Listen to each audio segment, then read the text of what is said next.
Good evening, good morning, and good afternoon from every time zone, in every nation, in every continent, and in every country. Live from here, the Paulogia studios in rugged Nova Scotia, Canada, where the weather says we are not done snowing yet. And yet, we're past the Easter snow. That doesn't matter. You're all here. You all have your own concerns, be they weather or other. But we are here tonight to celebrate and to have fun and to probably not learn anything. And joining me on that journey is my good friend and co-host, Mr. David. Hello, everybody. Hi. Hi. How are we doing tonight? Well, Today, the chat is hopping. chat is hopping. Oh my goodness, look at that. Look at them go. Welcome to all those who join us on these Friday evenings. We are here because of you. Dave and I, we could just hang out on a Zoom call if we wanted.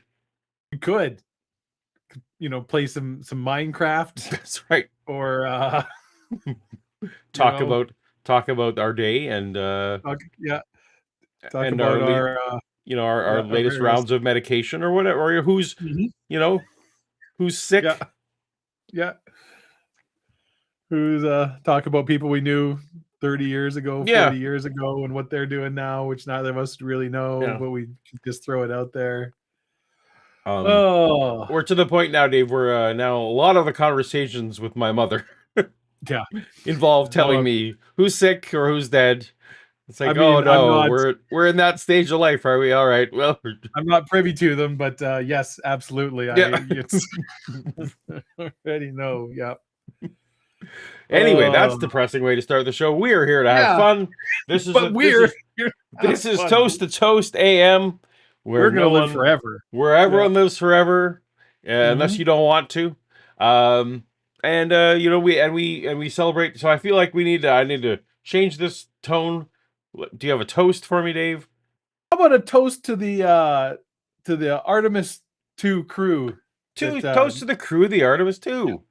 Made their way successful, including a wonderful Canadian cosmonaut that was out there, did a journey around the moon. Everybody made it back safe and sound. Cheers to them and the flat Earth that they landed on.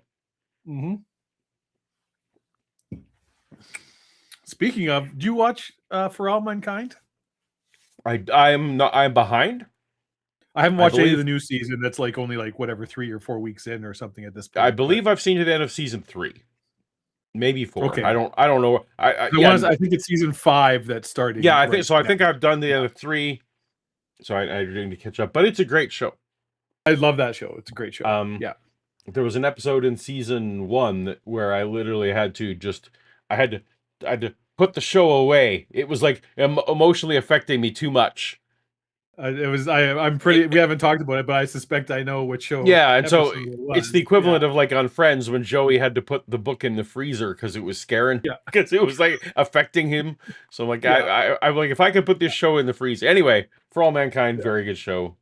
Very good show. A space themed show. And since we saw each other last, I finally saw the hit project, the Hail Mary. Yep, and which. Amaze. And I thought it was fantastic. It was a great movie. Exactly. So we got a lot of space themed stuff going on, and then I went and watched. There's a Super Mario Galaxy in theaters right now. Is there? No one's aware. Opportunity to see this sci-fi opus yet, but I understand it's quite gripping. Yeah. Indeed. No, it's been for the hard sci-fi. It's been a good little. For those of us who like the NASA and the space stuff, For All Mankind 5 and this, it's all good. It's all good. And it also made me want to rewatch The Martian, which I haven't done yet. But it did make apparently it made me watch a show I'd never seen before called Sunrise. Have you seen or Sunshine? Sorry, like the old movie with Cillian Murphy and I had never seen that. Oh, you'd never seen that movie? That shocks me, actually. Yeah, no. So all of a sudden my everything about my various watching algorithms were well, you should be watching Sunshine. So I When did. you started saying that, I thought you were joking, leading into No, some I kind haven't of seen it. bit. No, I No, haven't. you. I haven't All seen it, right. and it's got the Chris Evans. Yeah, because I feel like that was an Oscar contender the year it came out. I'd have to double. I might be Perhaps wrong, but directed by it was a big Danny deal the movie it came out. Yeah. Danny Boyle. The Mhm. stars. Anyway, that's all Absolutely. by on Sci-Fi Con. That's not what we're here for. No, but Sunshine is very good, and everyone should go watch Yeah. it. Also, that was Yeah. also space themed for me in the last couple weeks. Anyway, it's been a good Mhm. couple weeks. Yeah, The Boys It's is back on TV. basically Project Hail Mary with Chris Evans and Yeah, Cillian Murphy it's very and I very can't similar. remember who's in it. With it's basically the same movie. Daredevil's back. The Boys are back. We got a lot of good stuff Yeah, going on in the entertainment. all kinds of stuff. Oh my goodness. Anyhow, but we are Yeah. here for old Yes. timey entertainment. Yes. To listen to our mentor, the man who meant so much to us in his day, Art Bell, host of Coast to Coast. And we're going back to one of the old school ones tonight. This is was it 97? I can't remember what the date of this 97. episode. 97. Yep. So we're getting we got Mr. Art Bell right there. And let's you know what? We got to get to our corporate sponsors are going to kill us. We rambled. We need to get to paying the bills. So we got a business before pleasure, right? Business Paul? for pleasure, Dave. So tell us about tonight's sponsor. Well, first of all, we would like to thank you, everybody who's here. We're all so happy that you're watching. We enjoy spending time with each of you. We do always appreciate any super chats or member chats that come in. We really appreciate all the support anybody gives us. Not required. We would do this for free, but if you want to show your way and pop a couple dollars our way, we certainly appreciate it. But just in case you don't, we do have a little bit of a corporate sponsor lined up. And Paul, I really am tremendously excited to talk about this week's sponsor. I'm going to be honest. This is a little bit of an unconventional situation going on this week. Usually, sponsors out there trying to sell people on this product, get the word out there, get people to start using it. Well, people all over our big, beautiful world, Paul, are already actively using this week's sponsor. But you want to know something, Paul? You know what? They are not paying. I mean, that's not right. That's not fair. You can't just go using somebody's product without paying them for it. That's theft, Paul. That's not right. So they reached out to me. They want to help orchestrate an awareness campaign, Paul, in the hope that that just ethics and morals and common decency will motivate people to start paying their fair share without having to get courts involved and letters and cease and desist. Nobody wants that, right? Nobody wins in that situation, right? Except the lawyers. So the truth is, I bet most people don't even realize that they're stealing from our sponsor almost every week of their lives. And it was my theory that once people learn about all the good work that they're doing, they're going to realize how amazing the sponsor is and start pitching in. So please let me take a quick moment and tell all of you about all the ways your life is made better by the sponsor of tonight's stream, Tedium. That is right, Paul, Tedium. Tedium is absolutely perfect for people who loathe novelty, despise innovation, and abhor the new and exciting. Paul, when you absolutely, positively need today to be like yesterday and the day before and the day before and the day before and the day before that ad infinitum, then look no farther than Tedium. Tedium isn't just for retired people and school children. Tedium can help each and every one of us get through the long, endless weeks that make up our life. Tell me, Paul, do you have too many things to remember?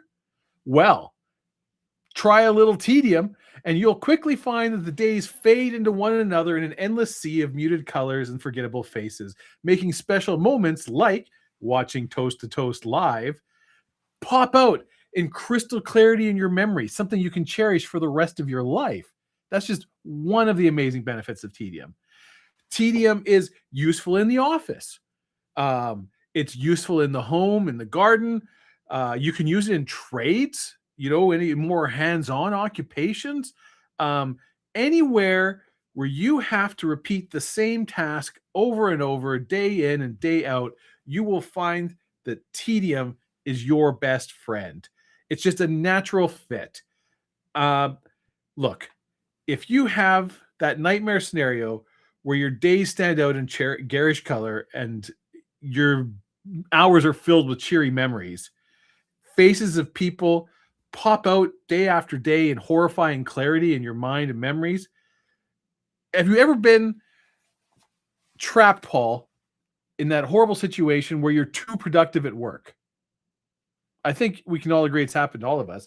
Well, all you need to do is just organize maybe a 6-hour meeting involving 17 people and review your corporate processes. And before you know it, tedium will come rushing in and save the day. And it'll be the weekend before you even realize you're at work. It's fantastic. Tedium can be used in almost any situation you imagine where you have to do something you kind of don't really want to do, which is pretty much everything we do. Let's all be honest here. And you know what, Paul? In top of all of these amazing benefits, tedium has a very, very special offer for the watchers of tonight's stream. Any viewer of tonight's stream who uses the promo code Toast to Toast, that's TOAST, the number 2, TOST, the very next time that they have tapped into an unending fugue of sameness, they will receive, at absolutely, positively no extra charge, a box of banality, a handbasket of humdrum, and a massive metric fuck ton of mediocrity. So do not walk. Well, walk slightly slower and more average to take advantage of this incredible offer today. That's 4 products you're getting for the price of 1. Go to your nearest long brick corridor with poor fluorescent lighting and get yourself some tedium as soon as you can. You're going to be glad that you did. Although, actually, honestly, you'll probably have no strong feelings about it one way or the other. Tedium. Tedium. Here's to tedium. We've never before had tedium involved with our show before. No. This is pretty much the people pretty much say in the reviews, opposite of tedium, toast to toast. That is what they say. I read every comment, and that's what they all say. So cheers, welcome tedium. You've never been here before, but yeah. One thing, it was an excellent, well-written ad copy as always. Yeah. One of the things that the folks at tedium, they may want to put into some of their marketing campaigns in the future is the nice thing with tedium is it also takes away choice, that pesky choice situation where it's always like, hey, true. What choices should I be making right now? And tedium often strips, that problem right away. Turns out it's gone. Just the same. And the other, another great thing that tedium offers. Tedium can take the most horrific situations and just make them fine. Anybody who's had to spend like 4 or 5 days in a hospital bed, trust me, whatever personal, emotional trauma you're going through, pretty soon you're just gonna be bored. This is just gonna be tedium. Yeah, you're just sitting there. Can affirm. Absolutely. Watching daytime TV if you have a TV. And that's tedium doing it, just taking the edge. Yep. We have a super chat from J Victor.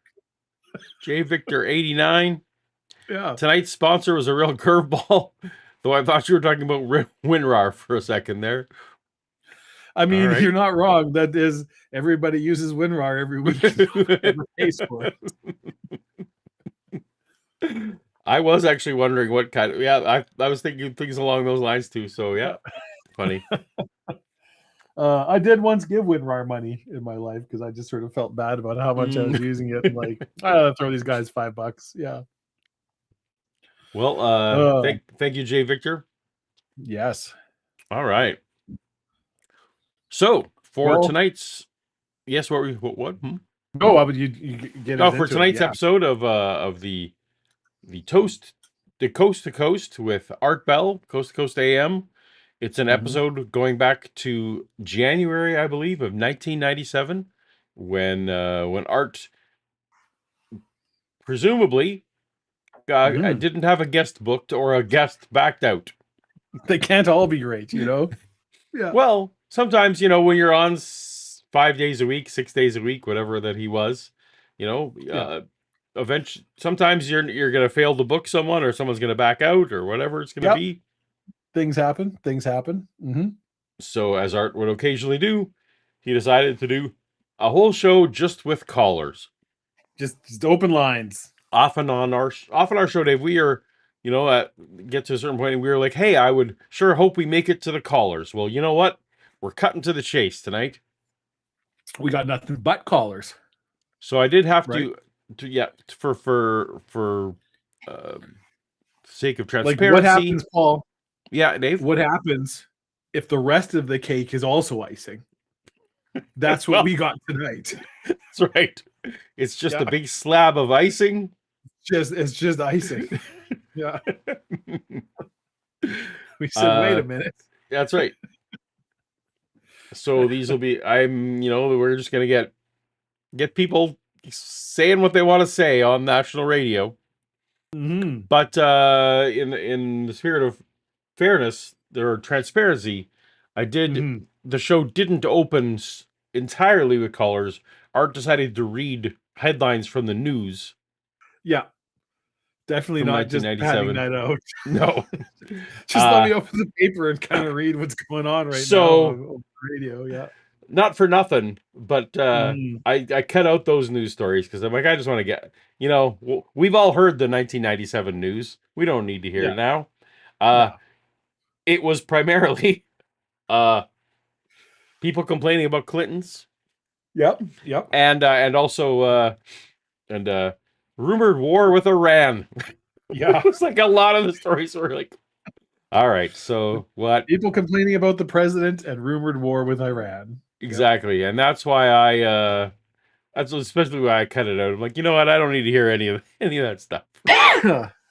So, like Snake Plissken said, more things change, more they stay the same. Exactly. Yeah. So I'm sure we will have much to discuss at various times, but let's just jump right in, Dave, shall we? And get to calls. Do we have a Bellicam this week? It's up on the screen. What are you talking about? Oh, I can't. All right. Good enough. Good. I apparently don't get to see it on the screen I see. Why not?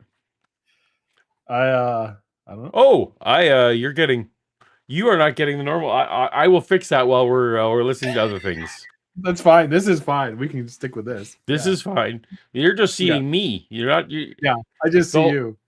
So yeah, you've been assuming this whole time, even during the ad read, that I was just sitting here like a jerk, just putting myself on screen. Well, even during the intro, I'm like, I assume Paul's throwing up the actual opening timer countdown, but I don't know. I hope the audience is seeing you and the other things as well, because that would be a disturbing show. I hope just me. I feel like someone would have brought up in chat. Anyway, where's the handsome one? They'd say. That's right. They would say. Where's Lando? Someone called out in a deep, clear baritone. You remember that? SNL. Billy D. Williams reviews the prequel. It became increasingly clear that I was not in it. Where's Lando? Someone called out in a deep, clear baritone. I'm drinking Legendario today, Dave, and it's delicious. Oh my goodness. It's a lovely rum. Yeah. I'm drinking Lagavulin 16-year Scotch whiskey. Nice. And a lemon ginger Radler. Oh, I wish I liked Radlers. Stay hydrated. I keep trying. I wish you liked Radlers too. Yeah. Anyway, well, here we go. You're not a huge fan of the beers, right? No, it's the. Which, I mean, there's a lot of beer in a Radler, so it's. There is. Yep. Yeah. All right, here we go. Art Bell talking to calls. Off we go. Off to the land of post-holiday, unscreened, very dangerous, open lines. Okay. We'll just punch it and do it as usual, and we'll see what's out there. First time caller line, you're on the air. Yeah, hi, Art. Hello. Yeah, this is Les from St. Paul. How you doing? Fine. I've been listening to your show for a while now, and I got this little scenario I thought would be okay. I've heard, through all the television shows that have been on in the last few years, all the science fiction stuff that's been on, and I'm kind of into that kind of stuff. But how about like Gene Roddenberry, for instance? That's like what we were talking about. All the science fiction shows. All the science fiction shows. Indeed. And there was some good science fiction shows in 1997, There were. Yeah. A lot of other writers. There would have been the Star Wars special editions, for example. Actually, though, they would have been... So this is January, this sounds like it's very early January. It was January, 15, I think, was when Star Wars special edition came out. So they were on the cusp. What Star Trek would have been on in 97? Deep Space Next Nine? Gen? Was Next Gen still on? I don't know. I thought how many seasons did Next Gen run for? 7? I thought it was it? Because it started in the 80s. Yeah. I'm not going to Google it.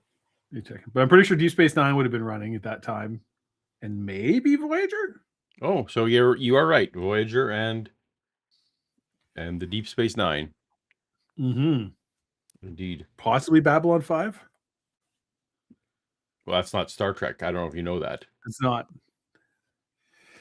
Okay. Quasimodo became a member. Oh, that was I see. We got a Quasimodo. He became a member 31 months ago, Paul. Yeah, you say. Keep up. Quasimodo is using his 31-month Paulogia supporter member chat. He's been a member for almost 3 years. This just welcome aboard, Quasimodo. Is that sort of like saying it's almost butter, but not really? It's Quasimodo. The cure recommendation: Gold Strike, Fireball's stronger and less sweet, bigger brother, with real flakes of gold for some stupid reason, or Kraken rum. I do enjoy the Kraken rum. Yeah, I have half a bottle upstairs. I used to very much enjoy Kraken rum. And then our first episode of this stream happened.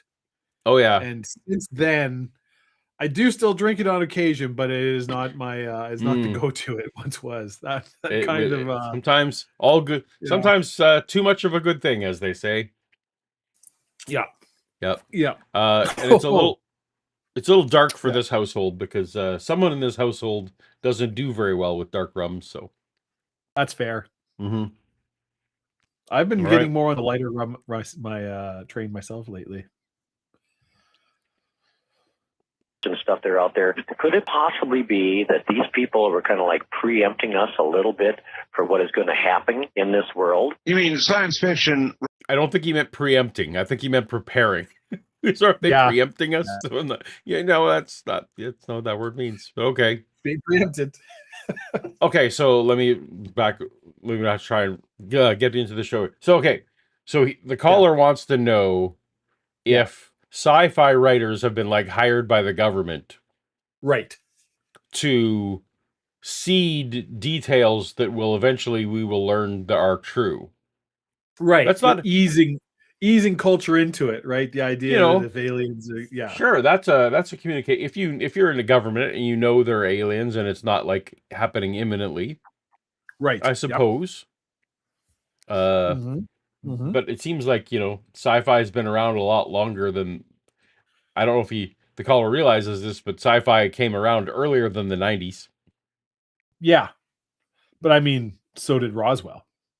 So think about that. And all that implies. Makes you think. Really makes you think. Writers preparing. So I've been realizing, Dave, that the show has become it's no longer needlessly complicated. I need to add some complications. We have things have taken away. Yeah. We so we need to talk about that. I have some ideas. We need to talk about it off stream. But here's what I thought. Maybe we need some kind of enabling for a conspiracy board.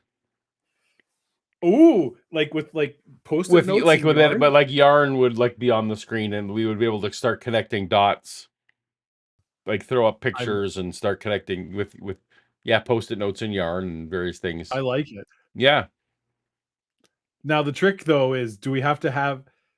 Would we be able to just like live, like as we that's what go? I We mean. can, It would only work if it was like clip on. literally what organically. It has to be organically. Okay, we've now Yeah, decided we're going to pin a picture of Gene Roddenberry, and we didn't have yeah, that prepared in advance. It's just we're yeah. gonna We're just gonna Google one and just clip yeah, it and paste it. exactly. Make some kind of shortcut that puts it on the screen Yeah, in a and make it look like a Polaroid. Yeah, and stick it on. yeah. I mean, I think I like where your head's at. I I like where this is this going. feels like an idea. I'm gonna let Yeah. us know in the let us know how how this works. Yeah.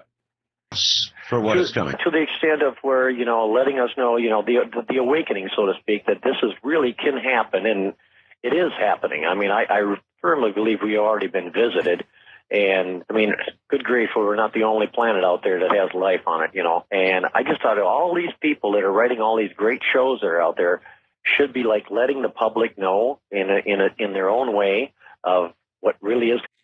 One of the things I liked about the Project Hail Mary, Dave, Uh-huh. Yeah. it's related to what the caller just said. Okay. Okay. It came up with a plausible reason why humanity might come across aliens. Right. Yes. It was not Yes. accident. It was not attack. It was not whatever. There was just like a great. I'm not going to spoil it, but it was like actually for the first time I'm like, wait, that's plausible. Yes. Like, yay, Yeah. neat. Yeah. Yeah. Mm-hmm. To happen someday here. I mean, I get a feeling with all the stuff that's happening in the world, and I don't know what that means. Do you know what that means? Play jump to conclusion. Is that a game? Jump to conclusion is from the movie Office Space. Oh, It's okay. a game Yes. that the guy makes Sorry. up, but it's like you said, it's jump to conclusions. But Yeah. I feel, yeah. I that reference should have. I absolutely like should have caught You that. like my shirt? Did you notice my overshirt? I noticed the under the Art Bell. What was on the over? Yeah. You're too I pixely. don't know if I'm too pixely. Oh, you can't see it. That's tough. Yeah. What is it? I'll send you a picture. Oh, okay. Fair enough. We have amazing technology at our disposal. There was a Taking a picture of my boob and sending it to you. I saw a Cones of Dunshire, but Atari 20 on for the Atari 2600. 2600. And I thought that is a nerd overlap shirt that I think is great. That is very good. Yeah. All right. and everything that some of this stuff is really true, and I just started to lay it on the public out there and just think about it, the Area 51 and all the kind of stuff, that They had an alien armada of ships, like in Independence Day. Right. Capable of destroying entire cities. And I studied our planet for a while and watched our behavior day to day. Mm-hmm. I'd put the mother saucers over the cities, and I'd blow them to smithereens. Mm-hmm. Yeah. Now, that would be like they would actually be studying us for a while. If let's say the companion they call Yeah, but it, I mean, what kind of a conclusion do you think they would come to? Either total domination or they want our planet for some reason. I kind of like the way it was in Independence Day. They didn't have any real bargaining they wanted to do. The aliens didn't want to bargain with us. They didn't even really want to enslave us. They had no other motivation of a negotiation with us. They simply wanted us to die. And I thought that was the coolest part of the movie. Had that movie been very realistic, we would have died. They would have won. And if I had written the script for that movie, I would not have departed into that silliness at Area 51 with the president and all the rest of it. But Art is very... Yeah. He's thought about his review about Independence Day a lot. He's just like, yeah, we should put it. I'm cheering for the aliens. Mm-hmm. The aliens who just want to eliminate humanity and have it's never. I don't think it's ever really explained in Independence Day why they're doing it. They just sort of come and start killing everybody, if I remember right. Although I haven't seen Independence Day for a long time. Yeah, when they take over data, Yeah. They just want to. They just want to kill us. They just want to. Yeah. It's just kill. If I remember right. Yeah. It's been a minute since I saw that one. This is you got a beer shirt, Dave. I got a beer shirt. There's those little beers on it. All little beers. Little beer No, I'm going to celebrate the shirt with a beer here for the kids. for the kids. Won't somebody please think of the children? In reality, any technology that far advanced would have continued doing exactly what they were doing, blowing things to smithereens. I think that's probably the way I would have written that movie. Then again, theirs made hundreds of millions of dollars, and so who can complain? East of the Rockies, you're on. So Art does not answer the question at all. Yeah. No.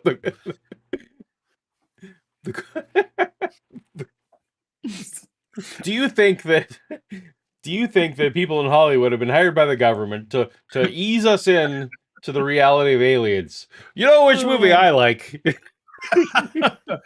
You remember in Independence Day Day. when the spaceships are just blowing up all the cities and the Golden Gate Bridge and shit? It was awesome. Not sure like that.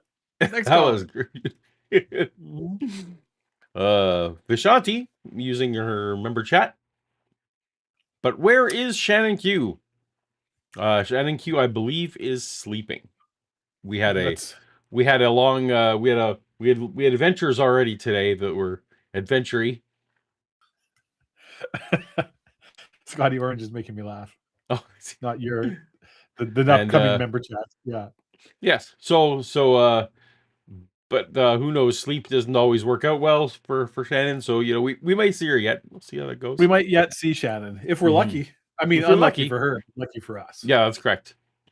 Yeah. We'd have to be a very desperate situation for her to let's just fine, Paul and Dave. We'll put that on. Yeah. All right. If you're looking for something to put you to sleep, that's usually what we serve. That's how this show originally started. Yeah. Shannon asking, "Hey, you're too interesting normally. Can you do something less interesting?" Yes. Very yes. Yep. Scotty, I should say, speaking of which, so there will, for those of you who are, I can't see what chats you're putting up now. That's the one down. I don't know what. I forgot I got distracted by your picture. I told you not to bother, not realizing I made a terrible mistake. So Scotty Orange, it says on there, the aliens in Independence Day saw a spider. Yeah. And you had to kill it. Kill it. Yeah. Those of you subscribed to Paulogia Live channel, there's a new show coming in a couple weeks. I'm not too much at liberty to say, but it's a new show with myself and Shannon Q. So I think you are at liberty to say. No. I think you are entirely able to say you could. There will be trouble with my co-host if I say too much, but so you won't say. I won't say, that's right. But fans of Shannon Q will be happy. All right. We'll play this thing and I will hopefully fix it so that you can see what's happening. Morning, Art. This is Donald from KRV in Russell. How you doing? I'm just fine. I hadn't heard you talk about it tonight. Did he just say listen to WKRP? Oh, I was missed it. I was distracted trying to fix your thing. Just skip this back 30 seconds. I want to hear the over. I think he said he was listening to WKRP somewhere. Yeah, here we go. East of the Rockies, you're on the air. Morning, Art. This is Donald from KRV in Russell. How you doing? I'm just fine. KRV, not I hadn't heard you KRP. talk about it tonight, and I might have a little startling news for you. All right.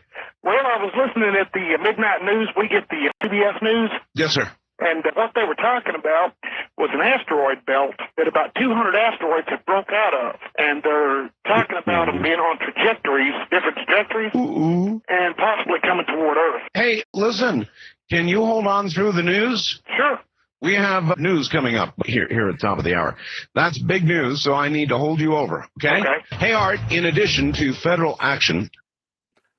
That's it. Art just hit the jackpot. The asteroids are coming to destroy the Earth. Yeah. Did you hear? I don't know if you heard. 200 asteroids broke free from an asteroid belt and are heading here. From Well, an you know what? asteroid belt, Paul. That's good to hear. Can you wait till we do a commercial? Yeah. Yeah. An asteroid. And asteroids. Yeah. Oh, not necessarily one of ours. No. Okay. Just an asteroid belt. Yeah. Yeah. Taken to nullify the effect my of God, medical yes. marijuana. Please tell me your new show is Coffee Table Talk and that you're going to do it with like a Bronx accent. Welcome to Coffee Table Talk. Coffee talk. Coffee Coffee tea. Table Talk. I'll give you a topic. The clipped.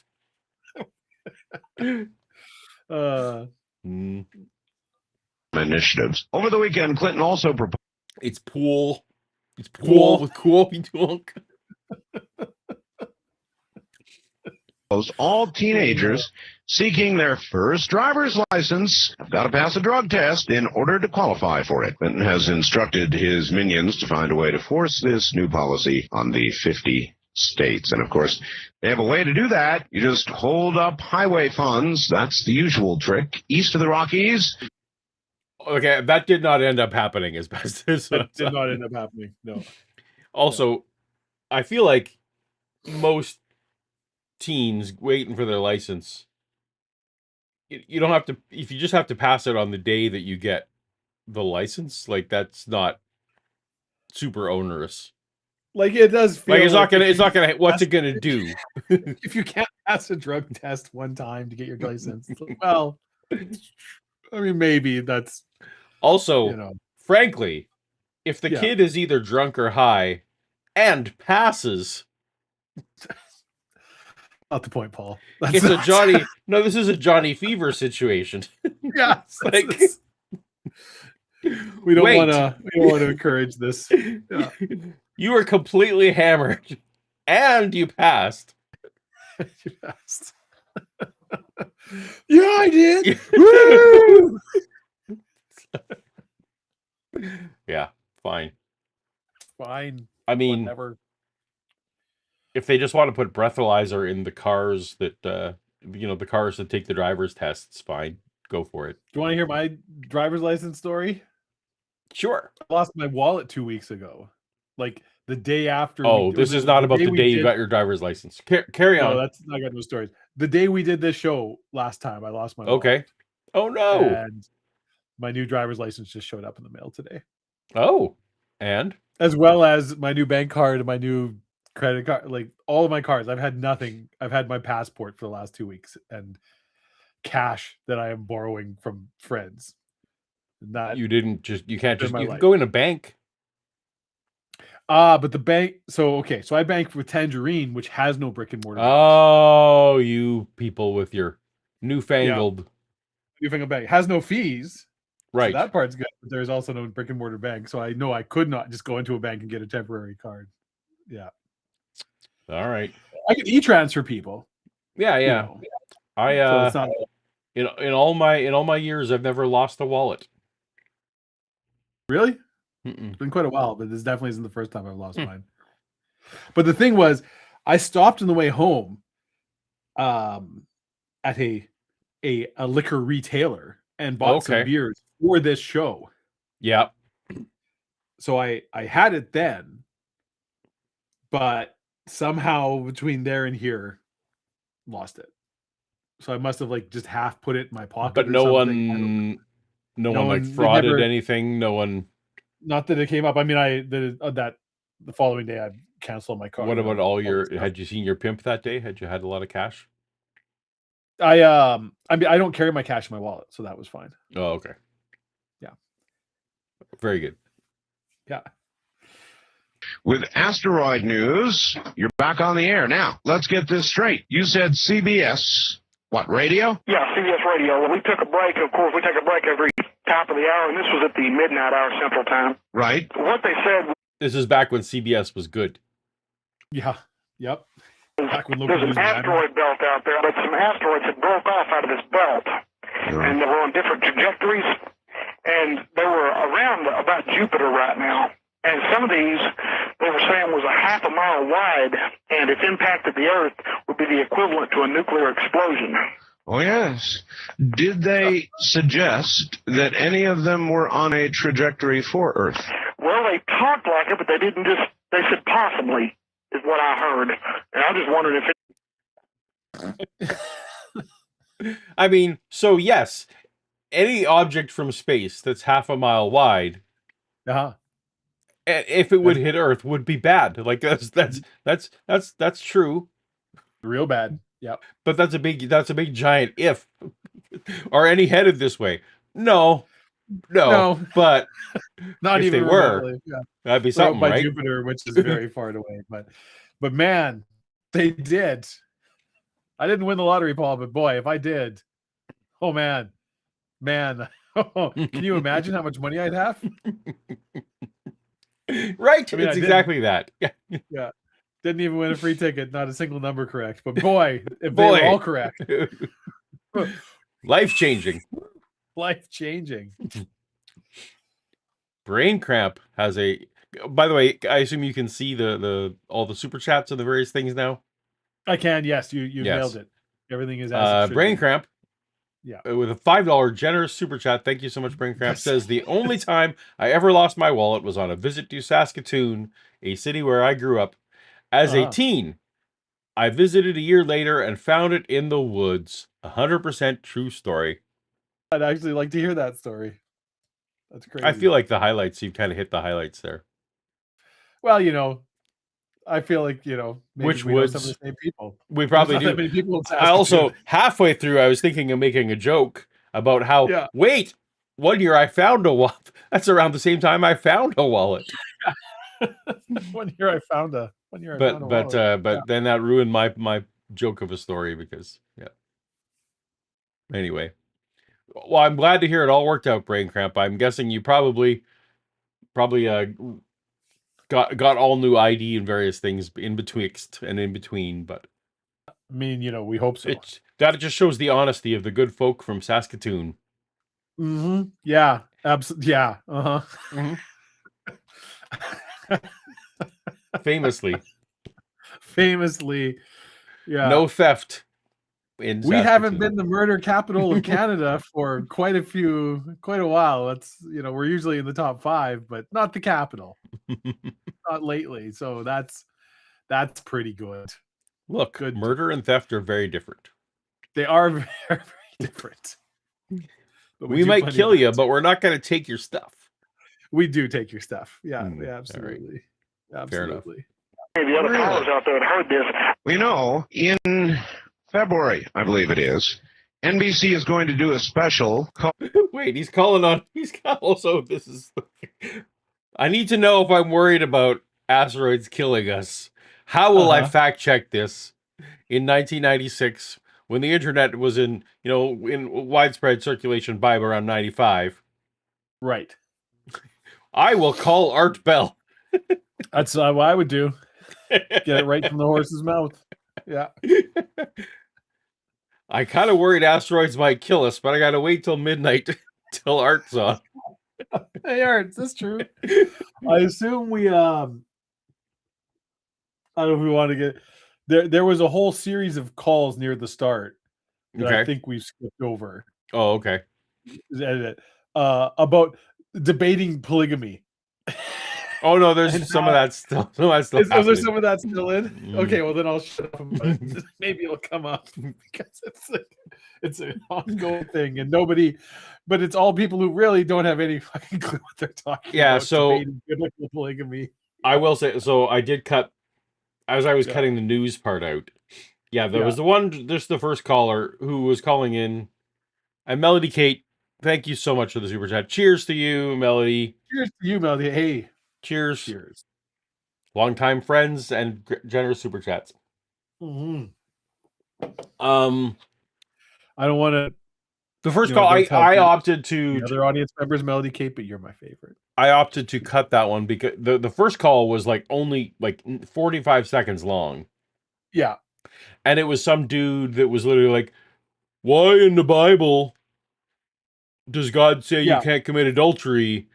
And but then there's lots of who had multiple wives, and Art was literally like, I don't know anything about the Bible, so I don't know. Bye. And like that was. But I also remember but then Art was saying like, but he's like, but that's not adultery. He's Oh, like, yeah. if you're married to 5 I think women, that might like, be coming up. I think the first one no, was that might literally be. But no, it was in the guy was like, I was saying it's adultery, Oh, and okay. Art's like, well, it wouldn't be adultery. He's like, if you're married to 5 women and then have intercourse with a 6th woman, he's like, that's adultery. Hmm. But just being married to a bunch of women, he's like, whatever you say about it, because Art is like, I don't know about the Bible and I don't want to get into it. He's like, but it's not adultery. Like, Yeah. that's not what that means. Yes, that's one of the. So it wasn't much Yeah, of a there's- discussion. It was but there's some real hot takes in the whole Yeah. as it carries on through the night. Anyway, Right. Yeah. Called asteroid. No, I wasn't. Now, I wonder what the timing for this would be. I don't know. They were talking about them being in some kind of orbit right now, and they said they were around Jupiter. But also, the people, I think, that discovered these asteroids are the ones that discovered those asteroids. I'm not afraid of asteroids that are in orbit by a planet like Jupiter. No, that They're was not. pretty They're much not gonna coming take care over of- here. No, Jupiter's gonna pretty much wrap that all up. No problems. Scotty, let me clarify here what happens. So we have been copyright struck so many times. Yeah. So I go through and I find on the waveform where it's music, and I Right. cut that out. And then I also generally try and cut out a lot. So Art does preamble the way Dave and I do preamble, and that is the show kind of starts 15 to 20 minutes in, Sometimes more. sometimes more. Yeah. So I usually try and I've learned to kind of cut that out as well. And so that call was in the scope of, he was again talking about Iran war, which I didn't want to hear, and it was talking about Clinton's and things. So anyway, that first call, don't worry, we don't watch the show before. No, and I will like because we'll often be trying to pick which episode, and so I think like We'll often spot listen check to, like, sometimes. Sure. yeah, I'll Yeah. listen to either like the first 20 minutes or I'll kind of just hit a couple highlights just because on like if you go just listening, because I have Art Bell archives on my machine and there's the website, like because there's hundreds and hundreds of episodes, and sometimes the guests, even if the subject's interesting, they're just like they're so non-charismatic and like it's just terrible. It's just terrible radio. It isn't a good show. It's not interesting. It's not funny. There's nothing kind of.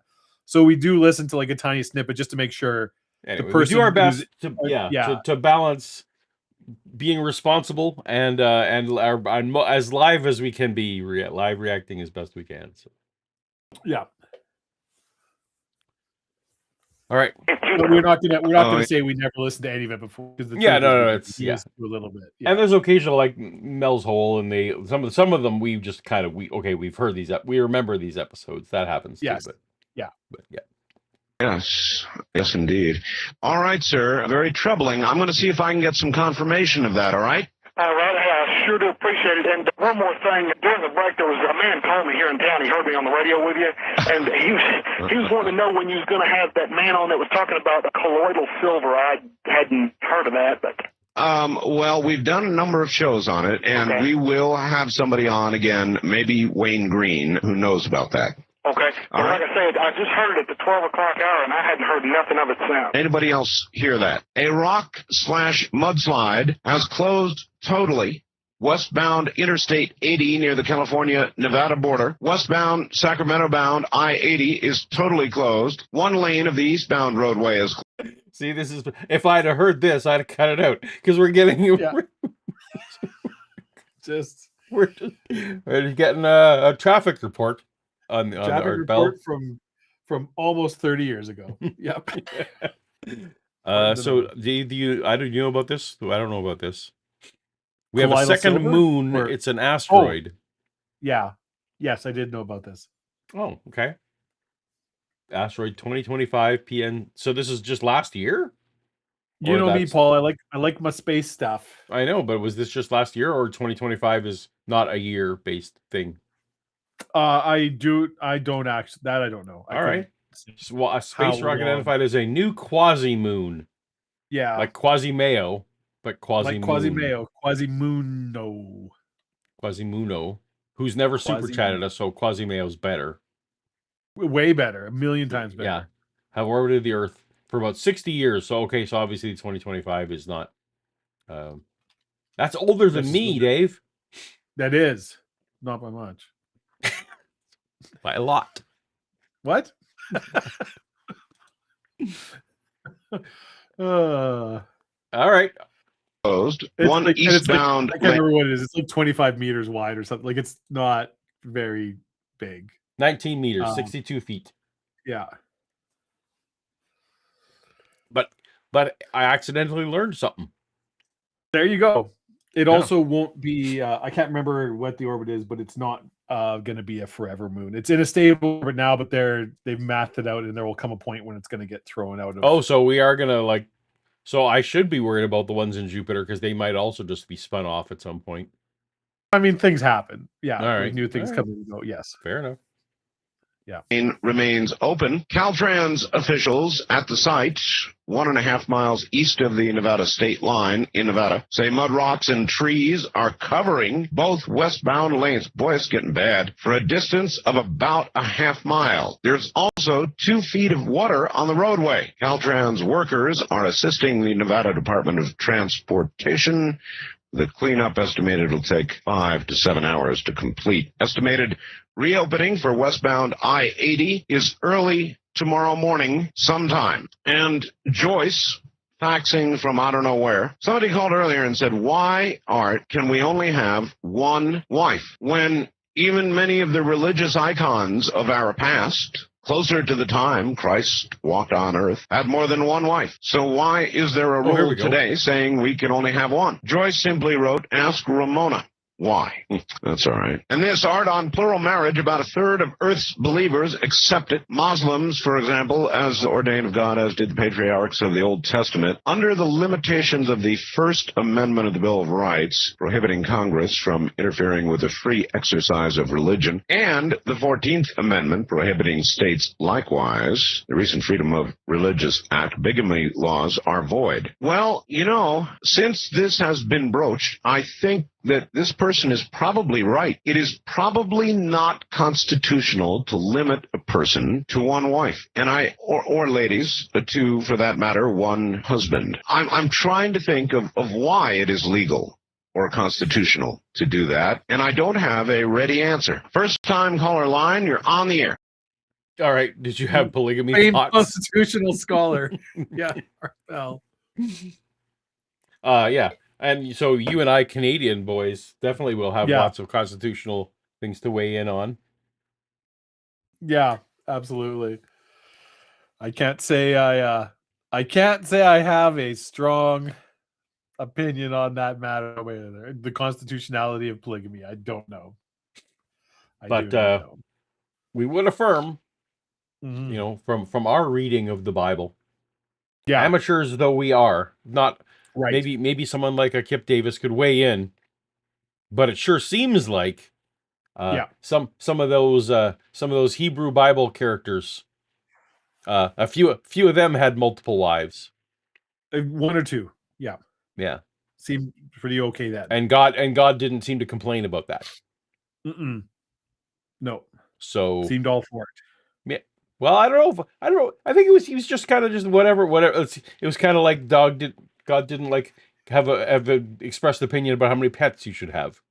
It's just kind of like, oh, whatever. I'm just glad you're not worshiping golden calves. Just whatever. That's right. Yeah, it's. I guess this is what we're going to live with. Indeed. Yeah, and speaking of things, there was a who was it? Somebody commented a while ago. I wasn't going to say. JR, I said when somebody about you and I saying about, but not in the Canadian accent. You know what I mean? Because that's not a real thing that anyone says. That's the thing, is that that's not a real. I don't know anybody who actually speaks like that. It's kind of like really like Dick Van Dyke Cockney accent, or you know, like right. I've never met anybody or heard anybody who actually says like a boot. The only who isn't doing it as it isn't putting it on. Yeah. It isn't putting it on, right? Yeah. Anyway. So there you go. There are other words we say funny, but not that one. Not that one. Oh, there's absolutely a Canadian accent, but the new dude about it, that's not a real thing. Nobody actually speaks that way. Also, Shannon has a Nova Scotian accent, so. Oh, now we're having a fight. Now we're having a fight. There's yeah, and I've also No doubt about it. no doubt about it. And I love Shannon dearly and deeply. Mm-hmm. But that accent, absolutely. There is a direct graph you can draw between drinks consumed and thickness of Nova Scotian accent. Oh yes, yes, correct. Yeah. Correct. She will have, and also anger. That is another anger, drinks consumed. And the Nova Scotian accent. The middle of her workday when she's dealing with multinational clients of all kinds of in whatever that she has. Yeah, perfect non-regional dialect, but but inconvenience with some drinks in her. Yeah. Once you get those coolers, angering up the blood. Sure. Anyway. Then Jesus, Mary, and Joseph are showing up. Yeah. Well, we have people saying, apparently I do. We'll see how it goes. Well, so a boot isn't a thing. Not really. But apparently I say buried, which people don't like. Instead of buried. It's supposed to be buried? Instead buried, of buried? I say buried. And roof. I say something's on the roof instead of on the roof. I mean, I say roof. Yeah. So maybe, yeah. No, but something is on the roof. Yeah, it's not roof. That's not what it's supposed to be. Speaking of roof, there's my doggy going to look at the deer. That'll be rough fun. Is how I like my sexy times. Roof is the thing on top of my head. That's right. Those are very different, right? Yeah. Roundabout. All right. Hi, Art. I'm Robert, listening to you on KOH in Fairfield, California. Yes, sir. As far as your plural marriage question goes, I believe Congress made it illegal in the mid or late 1800s in order to deny Utah statehood. Was that it? Yes. Because of the Mormons? Correct. A similar trick was used by the cotton industry to get cannabis made illegal, but I'm not aware of the time frame of that. Well, do you see any way that is a constitutional... How does that follow? They did it to the cotton industry by making marijuana illegal? I'm arguing with Brain Cramp about not arguing. We're talking about Scotch and Chad. I can't. Oh, I see. Okay, fair enough. Yeah. The caller, if you weren't listening to the caller, he's saying he's informing Art with his right. Okay. With his Rolodex of American history that the only reason the U.S. government outlawed polygamy was to prevent Utah from becoming a state, which doesn't sound correct to me. That does not sound correct to me. And then he said it's the same thing that happened to the cotton industry when they outlawed marijuana. And I was like, well, I don't understand. Those dots. I don't know how to connect those dots either. Is there some... So, okay. I do remember reading something once. It was something about hemp and hemp rope and hemp cloth and like a cotton lobby outlying the marijuana plant because they didn't want the competition of hemp. Although honestly, the difference between hemp and cotton is, that's like outlawing, silk, outlawing nylon, rayon industry. And it's like, it's not really the same thing, right? Like, nobody's making pillowcases out of hemp. That's right. Maybe I'm wrong. Neither Paul nor I have any idea. Yeah. No. Anyway. Cheshell's 3600, who I'm very willing to concede probably knows more about this than either you or me. Correct. Says that banning polygamy was a condition of Utah statehood. So that I could believe more. So either the caller had it wrong or I misunderstood the caller. I may have misunderstood the caller. I heard him to say the opposite. They were specifically trying to Trying to keep Utah from becoming a state. Give me a state. Okay. So they passed this anti-polygamy law. Anyway, Because I'll tell you one thing, everybody know the earliest settlers to the U.S. famously liberal in their views on marriage and sexuality, just real broad-minded folks, right? Famously open-minded and famously open-minded inclusionary about of who should be all allowed to marry lifestyles. and how many people you should marry and how that should last. Yeah, Not at all. So somebody could challenge it. Yeah, that's true. Somebody, for example, arrested for bigamy could challenge it. Yeah, I would assume so. I mean, it is a federal law. It was used by Congress, like I said, too.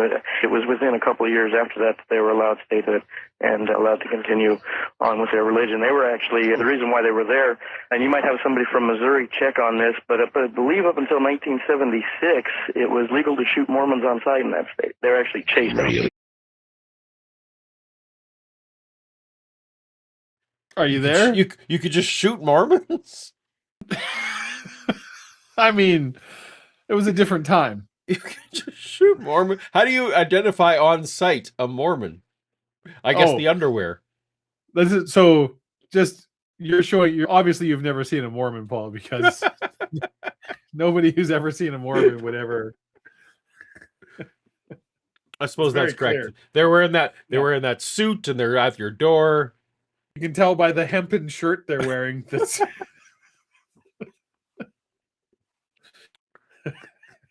Ridiculous. Really? Yes. Gee, we didn't treat them very well at all, did we? We did it to the Mexicans. We did it to everybody else. So, what's the difference? All right. Well, I appreciate your input, sir. Thank you. It's a I mean, I hate to say it, but most Mormons are white, which is kind of the difference back then. What's the difference? I don't want to draw too fine a point on it, but most of the people we used to shoot a couple hundred years ago were white. So that's I don't think he was trying to say that he couldn't tell the difference between a Mexican and a Mormon. I think he's just trying to say if you're gonna shoot one. I think he's just trying to say if you're gonna shoot one, why not shoot them all? why not shoot them all? Let God sort them out. We all know those Mexicans. They're mostly Catholic. They're not Christian. There.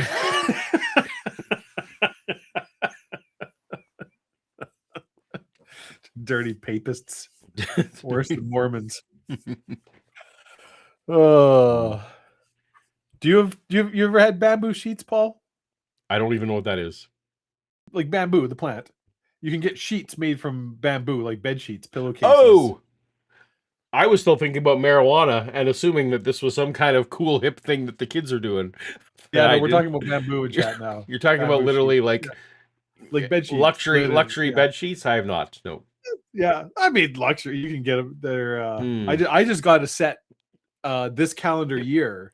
I It see. was like $60 for full sets and pillowcases, and they're so soft. It's amazing. It's like every night being kissed by a a Oreo sandwich of angels, just right on, just soft, warm bamboo sheets. Could not recommend it. Why are they sponsoring? Boy, I'd tell you, I could go on. But So they aren't this paying, is so I'm not yeah. sure. This is I'm more interested in I want the. I think my next sheets I need the cooling kind. I think that's what I would want. Well, that's not so much the sheets. That's Oh. that's like your duvet or comforter, right? Oh, I see. Fair enough. Yeah. Well, that I got. This is the toast to toast premiere of this new duvet cover that Bella got because she tore the last one to shreds Good doggo. because there was too many deer around here these days, and she shredded it. That's it. Because something outside the house was doing something she didn't like, and Yep. and so the duvet had to pay. Yeah. Hey, Paul. Yes, Dave. Melody Kate, Mm-hmm. our bestest, most special friend, has super chatted once again. Oh, well, see, there you go. Shows what you don't know. Hemp can actually make a wonderfully soft cloth and a very, very strong rope. I knew the rope part. And religious zealots were and are icky. Edited to remove dirty words. I don't know why. I feel like you're not watching the show because Paul and I sure don't edit ourselves to remove dirty words. Well, there are some words that the YouTube won't let you super chat. That's true. That's true. Yep. Yeah. Now when you say that. Yep. My experiences on Kip Davis's channel have taught me that as I enjoy super chatting inappropriate things in the midst of his deep scholarly debates. It's one of my favorite things to do. He had a Dr. Kip had a stream earlier about the resurrection and didn't invite me. No, so sure didn't. That tells me that my my performance on their show like 3 weeks ago must not have gone very well. They can't have that guy back. And or maybe it has to do with maybe because no, it was the first one. Oh, okay. Well, also, but he had a very famous author on the show today, and perhaps didn't want me to embarrass to bring the class of the show down. That's also possible. We have a good guest. We can't let that guy on. Yes, there was a yesterday. So I had an idea in my head for a game we could play today. And I was doing some homework to try to do it. I don't have a game. I don't want to give everybody false hope. I did not have time to get this ready this week. Turned into a bit of a shit show for me. But as part of this, Paul, I was watching your various Gary Habermas rebuttal videos. Oh, I see. Yes. And categorizing and reading comments under them. I see collating and there's some good ones. I'll tell you, there's just some real honest scientific dialogue going on there. Some real love of Jesus going on in the comment section. Yeah, I was one of the things I was collecting was the number of times you were called a bigot. That was something that was going to be a fun guessing game. I guess the number. So who knows? Maybe in 2 weeks we'll have the Gary Habermas. The great Gary Habermas game. Melody Kate wants us to know that YouTube sucky eggs. YouTube sucky eggs. Yeah. And also Scotty Orange has the question: can hemp TP? I don't know. I mean, they usually call it tents, but yeah. I assume hemp is more expensive than other materials. Than the cheap pulp paper you would normally use for TP? I assume so. And I feel like when you're at that point, you're probably like getting a duvet, right? When you're willing to spend that much on. I mean, when Paul and I were kids here in Canada, we didn't have TP. You would just like tear sheets out of the Farmer's Almanac or the old That's right. consumer. And you had to be very careful because Grandpa would get upset if you pulled out this year's. It had to be previous years Farmer's Almanac pages. Yeah, exactly. Your Sears catalog. Yeah. Or the no, the Sears catalog because that went glossy and that doesn't work as well. Yeah. No, so you needed like Canadian Tire, which didn't go glossy. Yeah. Is that all our member chats and super chats? Oh wait, we got we got another one from Mark Fernkoff, Paul, who's been a member for 37 months. Bamboo sheets attract carnivorous magical pandas? I mean, I hope so. Like to lure them into our bed. Not to say that that's been a fantasy of mine, but are you promising that there's? Yeah, I could potentially, if I met a lady panda, could say, "Hey, bamboo sheets." Can't promise it's going to be a lady. Hard question to answer. Oh, well, look. If I think any carnivorous magical panda, Paul, frankly, I think you just kind of have to take if you get a carnivorous magical panda into your bed, just wherever, that's good enough. That's good enough, right? Your standards are too high. Your standards are too high, man. That's 50% of carnivorous magical pandas you're ruling out, and there aren't that many of them. That's right. There aren't that many, right? So if you're making a hall pass situation for the pandas, you're just yeah, Mhm. like magical pandas, you can count those on your fingers. That's all the ones in the whole freaking world. So if you get any of them, if you get any of them in your bed, you don't ask a lot of questions. You just close your eyes and think of King Charles. Just take one for the team here. All right. Wasn't mine. Somebody called me up right first call, and I just didn't have an answer. I've never really understood this. I mean, you think about it a little bit. Why would it be constitutional to have a law that limits your freedom? I really don't get that one. East of the Rockies, you're on the air. Hello.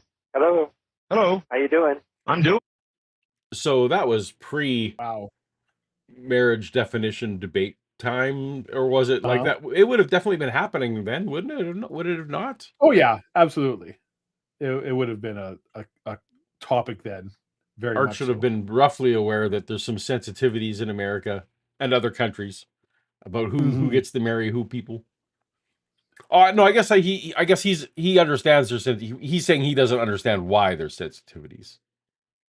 That's what that's the impression I okay. got. Gotcha. Yeah. Who is this, Art Bill? I'm the only one here, sir. Okay. Gotta be me. I'm calling in regards. Who is this, Art Bell? Who is this? How did you get the number? Again, famously, has no call screeners. Nope. You just got through to Art. Yep. The call shows that I do have call screeners. And we're nothing. But Art, you're millions of crazy people, not to. millions of people listening. Yep. All night long, just whatever you got to say. Mm-hmm. Oh, you can count them on. Timothy Harmon says you can count them on your remaining finger. You missed a member chat from Michael. Yeah, Michael. that is the problem with yeah. No, we got that one. The for the last time. This one. Yeah. I put it on screen. I didn't read it. I forgot. Well, but it was on screen. For the last time, bamboo is converted into rayon, which the sheets are made from. Has this been brought up a bunch of other times? Because this is the first time I'm hearing this. Yeah, I don't know. But apparently it's also I guess it can be the first time and the last time. That's true. Yeah. I'm still going to talk about how it's bamboo. Just yeah. To turn your radio off, please. Call in regards to so many people having more than one wife. Yes. What happened was there was a lot of men had a whole bunch of wives and everything else, and they were going out and they were buying their houses individually and everything else, and they could afford. What happened was they went out and they sent their wife out, and their wife brought the money back and everything else, and they bought number one house. They sent another wife out, and they had several different families and everything else, and all the houses were completely paid for. Well, the bankers did not like that, so the bankers put a stop. Wait. What?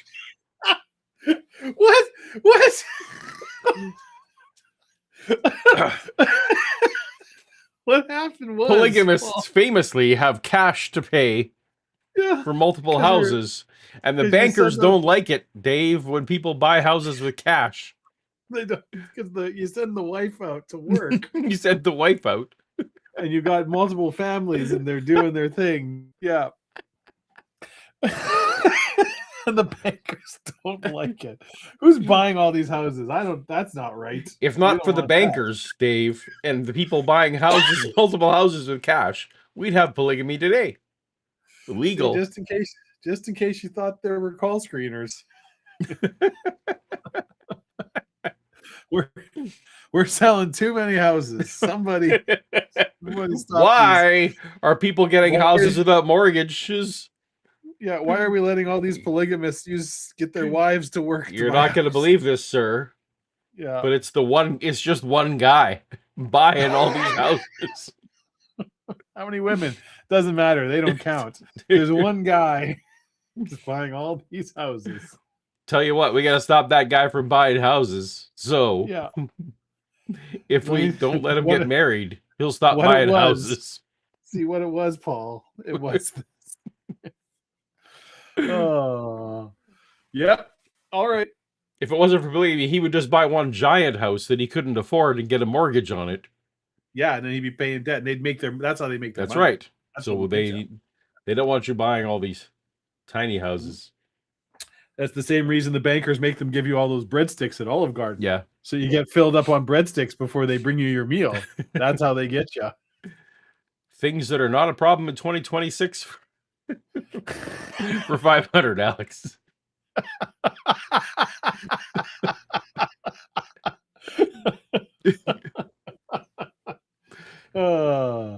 Too many people. That's what everyone's. Too many people. It's so easy to buy multiple houses.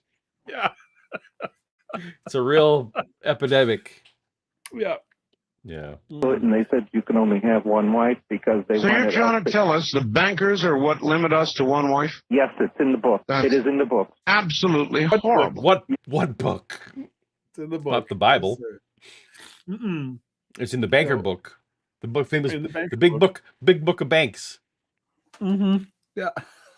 Yes, it's in What the book. right do the bankers have to? They put us in slavery, and that is in the book. What I don't It's gospel understand. truth. Yeah, what I don't understand is how did multiple wives help pay off houses?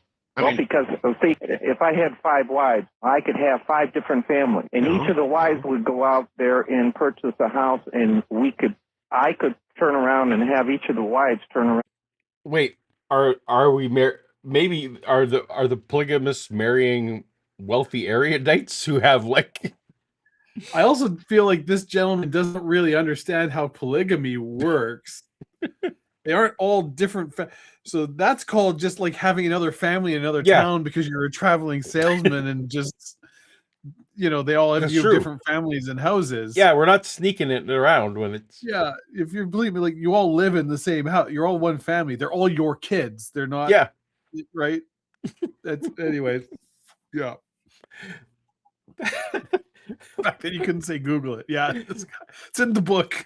Like, were people famously getting rich by marrying lots of women? Like, No. every time I marry a woman, I just get an extra $1 million in my total net worth here.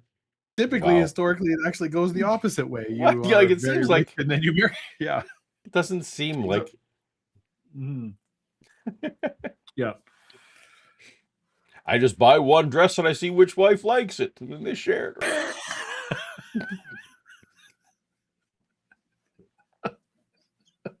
Whatever and pay size for is the- on sale, somebody's getting. All right, ladies, who's a size 5 this week? in cash. yeah, but So bad.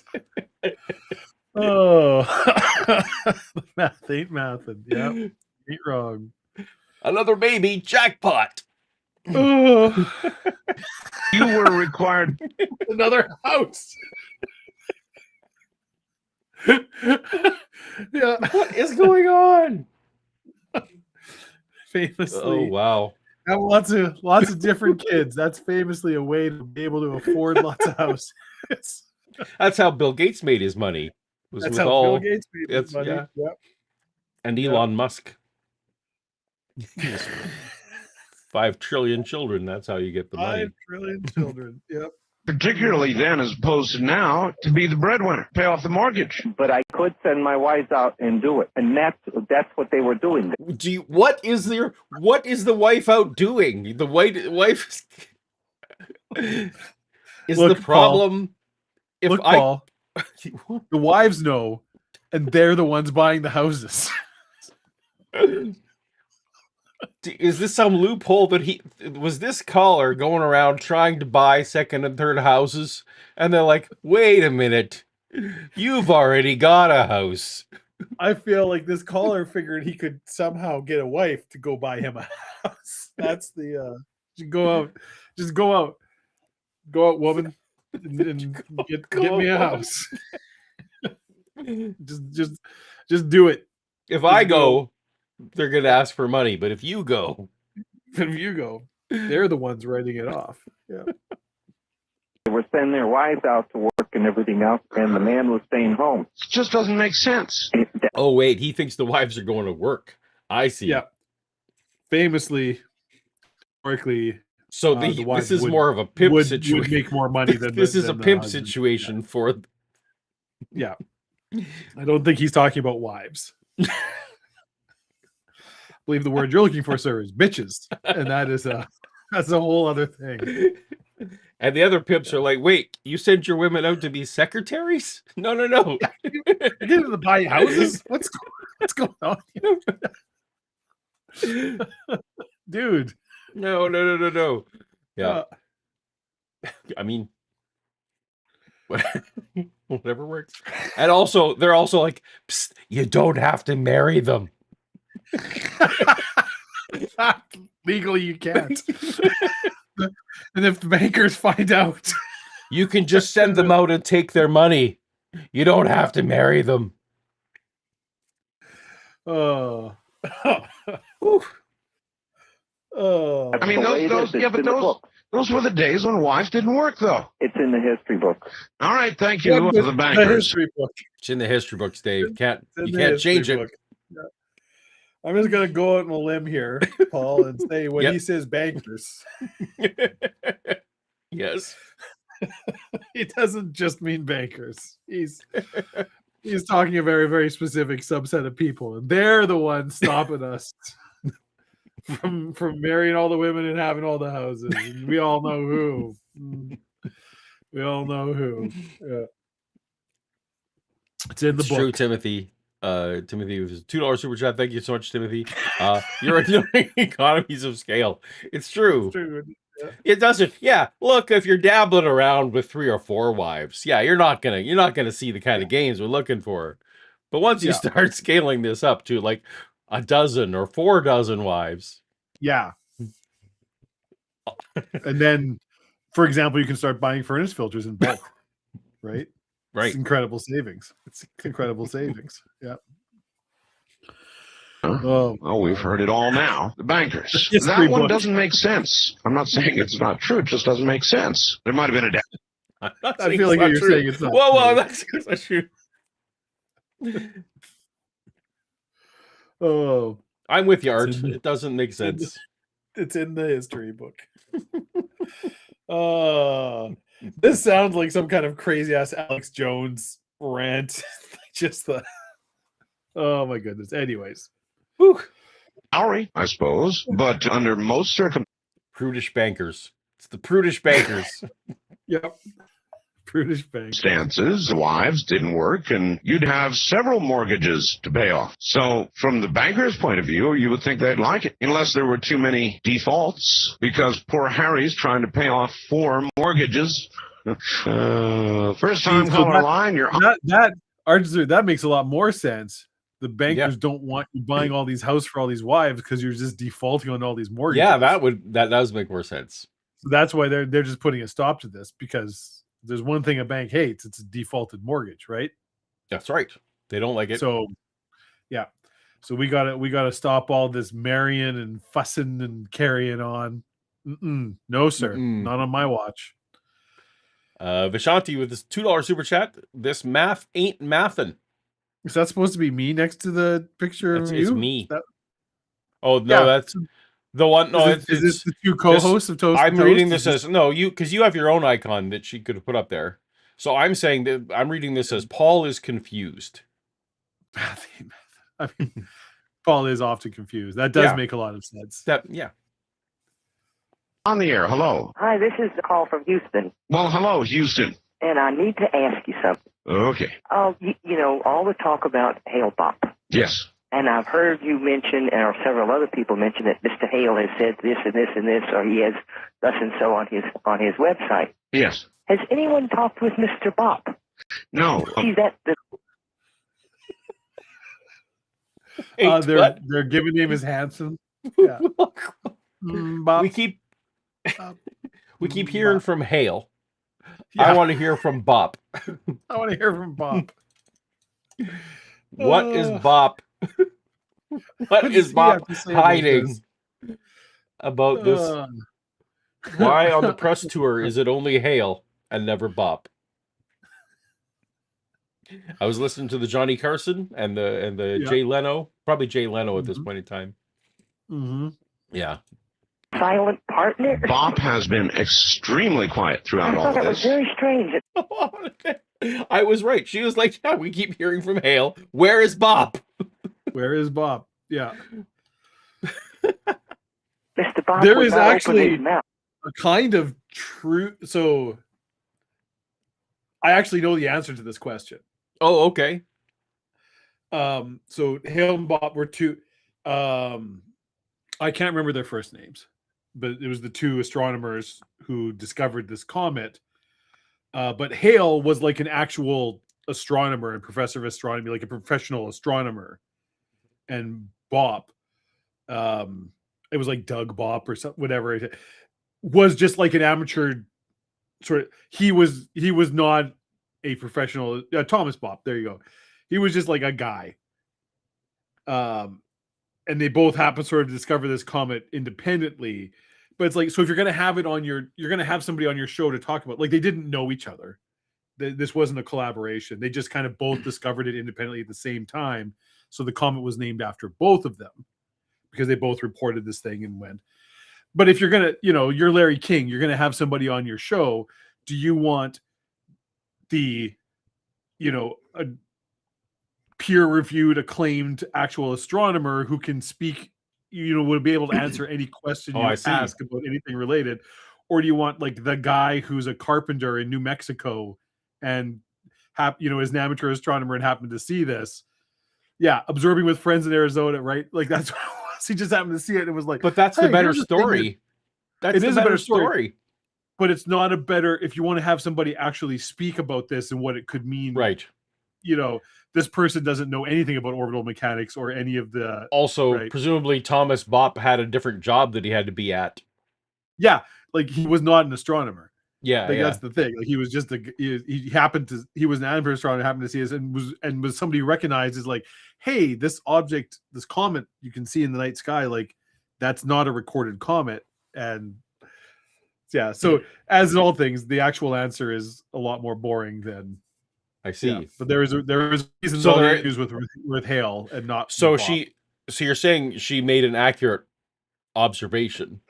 Yes, that they were hiding Bob.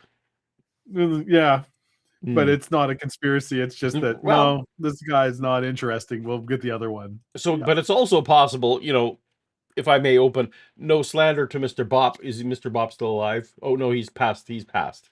Mr. Bopp is passed. Maybe slightly racist. Maybe, it's like, well, I don't think that would have got you. Maybe had some Tourette's. Like maybe, no, but just there might be other reasons why you don't send them out on a press tour. Yeah. Maybe he had a habit of taking his pants off when he wasn't supposed to. We possibilities. Yeah. You would certainly think by now Mr. Bopp would have made some kind of statement to the press. I just found that kind of strange. I do too. I have another weird observation for you. This, dear lady, is the home of weird observations. Go right ahead. I've noticed in the last few years... He was a manager at a construction materials factory. There you go. That's, so that's... Yeah, that's I've known managers of factories. That is a very stressful. He's busy. If you got to deal with that. There's people. There's things happening. Yep, you ain't got time. You can't just not sell lumber because you were on Leno last night. He apparently sent his discovery, so he recognized this comet and recognized it and sent it to the the organization that records this stuff. I can't remember the name of it. Whatever, the central blah blah blah blah. He sent a telegram, a registered telegram. Oh, I see. In 1997, sent a telegram. Nobody sends telegrams anymore. So by the time, he sent the telegram before, the reason that they both have the name, the telegram was sent before Hale had discovered it. Oh, I see. But Hale had they had multiple emails from Hale with like coordinates and things for days before this telegram got there, and they're like, oh, this other guy, because it was the Hale comet, and then it's like, oh, well, it turns out, the day before you sent us the first notice, this telegram was sent, and it's a registered telegram, so we can see the date. So technically, this construction factory manager in Arizona discovered it before you did, even though you have actually like tracked the orbits and done all the stuff and go. So we'll But call it also, Hale-Bopp. from a marketing Yeah. perspective, Hale-Bopp Mhm. was much more fun to Way say better. than Way just more hail. fun to say. Yeah. Because it's also, it's like, are you worried about the hail from the sky? I'm like, no, it's not hailing. I mean, it's only one letter off from hell, and we all Hail, no. Bop won't go. Hale-Bopp. Yeah, no, it's, yeah. Anyways, All the new car models that are coming out. And that's how the song Bop came to be. Because Yeah. they were sticking Hale-Bopp. it. No, they were sticking it to hail. They were like, oh yeah, we're just gonna his name right out of existence. Yeah, that's it. Bop. I get it. Like Yeah. it. Something Not about all new of them, car but a models. goodly portion. Wahoo. It says something about new car models. I don't even remember what we were listening to in the radio on the show. Oh, the thing that we're right. supposed No, to do. that's right. He was supposed to. He had a different. I think the caller was she. She had a different observation that she wanted to make, and Art said, "Well, this is the show for weird observations," and we just talked right over it. No, He's the silent partner. Bob has been extremely quiet throughout I all thought of it was this. very strange that Mr. Bopp would not open his mouth. You would certainly think by now Mr. Bopp would have made some kind of statement to the press. I just found that kind of strange. I do too.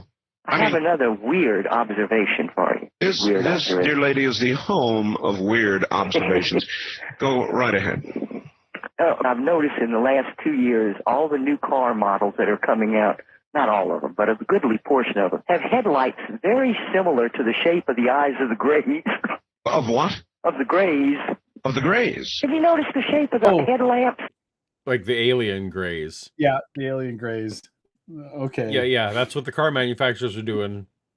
They're also, along with the What are you sci-fi even writers, talking about? the government's paying the car manufacturers. Say, you know what? We need to get people used to alien eyes.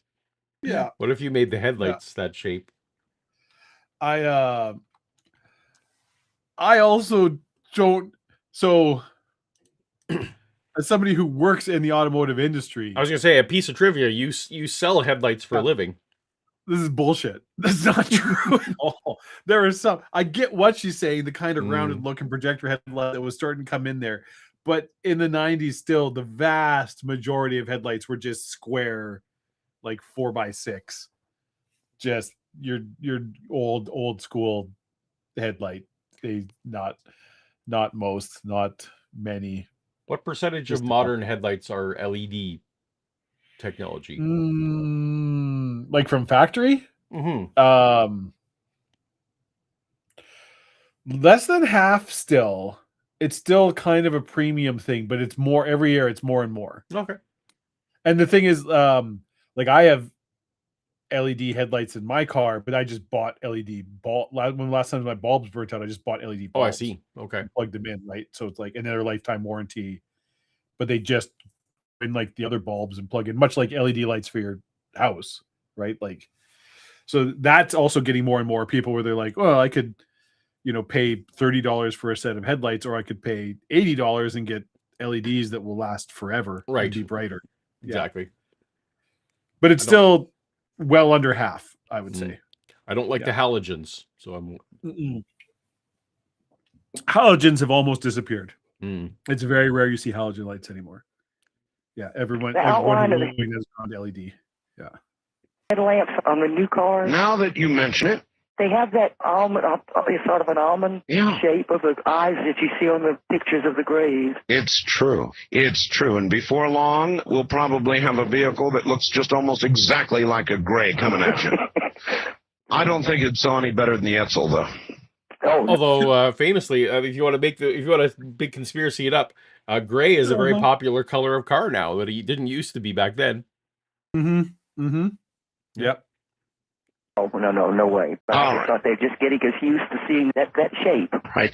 Thank you very much. Good night. Good night. Take care. Well, that my dear lady, that's actually the almond industry.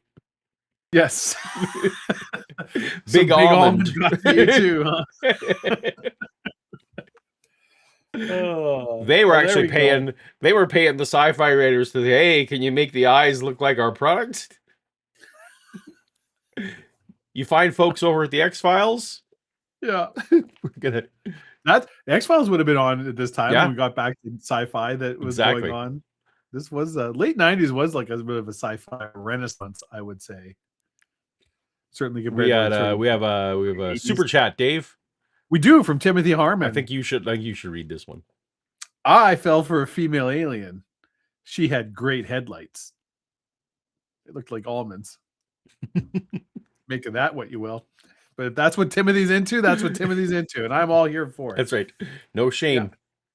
Yeah. No shame. Talk about an insidious, slowly boiling frog, huh? As our cars slowly morph into an image of the Greys. East of the Rockies, you're on the air. Good morning. Good morning. Yes, sir. All fair to Midland. This is Tim down in southeast Texas. Fair to Midland, Texas, huh? All right. Close enough. Yes. Some time back, you were speaking about some volcanic activity in Iceland. Oh, yeah. Well, what happened is a volcano, sir, went off literally underneath an ice flow, blew a hole through 200 meters of ice, and began to melt the ice. And now they're having severe flooding problems. Yes, sir. Been about a month or so. You were talking about some volcanic activity. I didn't catch all of it, I think, in the Caribbean. He just explained it to you. He just reported to you. Anyway, but not that. Two different things. Yeah, I mean the ice in the Caribbean. I think we'll see. These are just two separate things. So there's ice, two separate things. Yeah. Volcano Probably and Caribbean. Yeah. All right. Volcanoes in Iceland, which absolutely is a real thing, and apparently, okay. But what's this? I don't know about the volcano in the Caribbean. Yeah.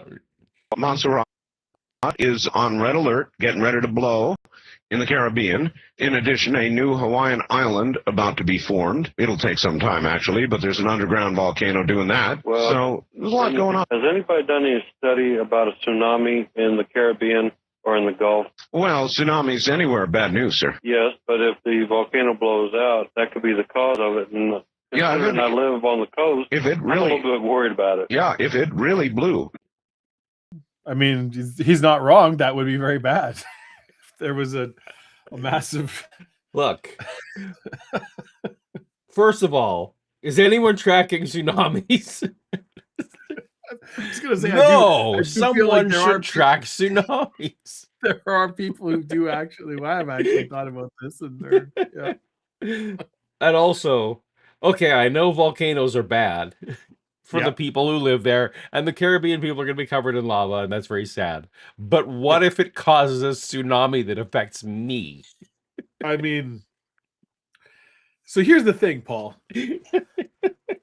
I feel like this is honesty. This is the human condition.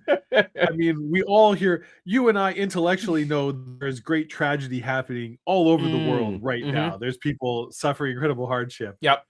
And yet, if I have an ingrown toenail, like this is this in my life, this is tragedy number one. This is the thing.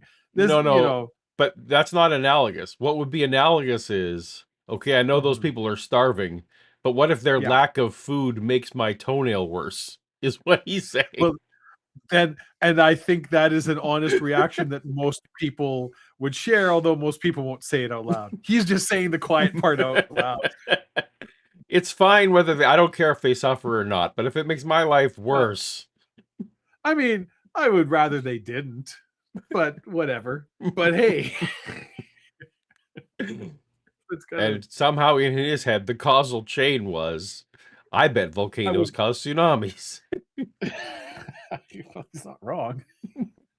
They can. Has anyone looked into this? Is he just looking like the government should stop this somehow? The government he's just worried there is no weather service at all. There ought to be a law.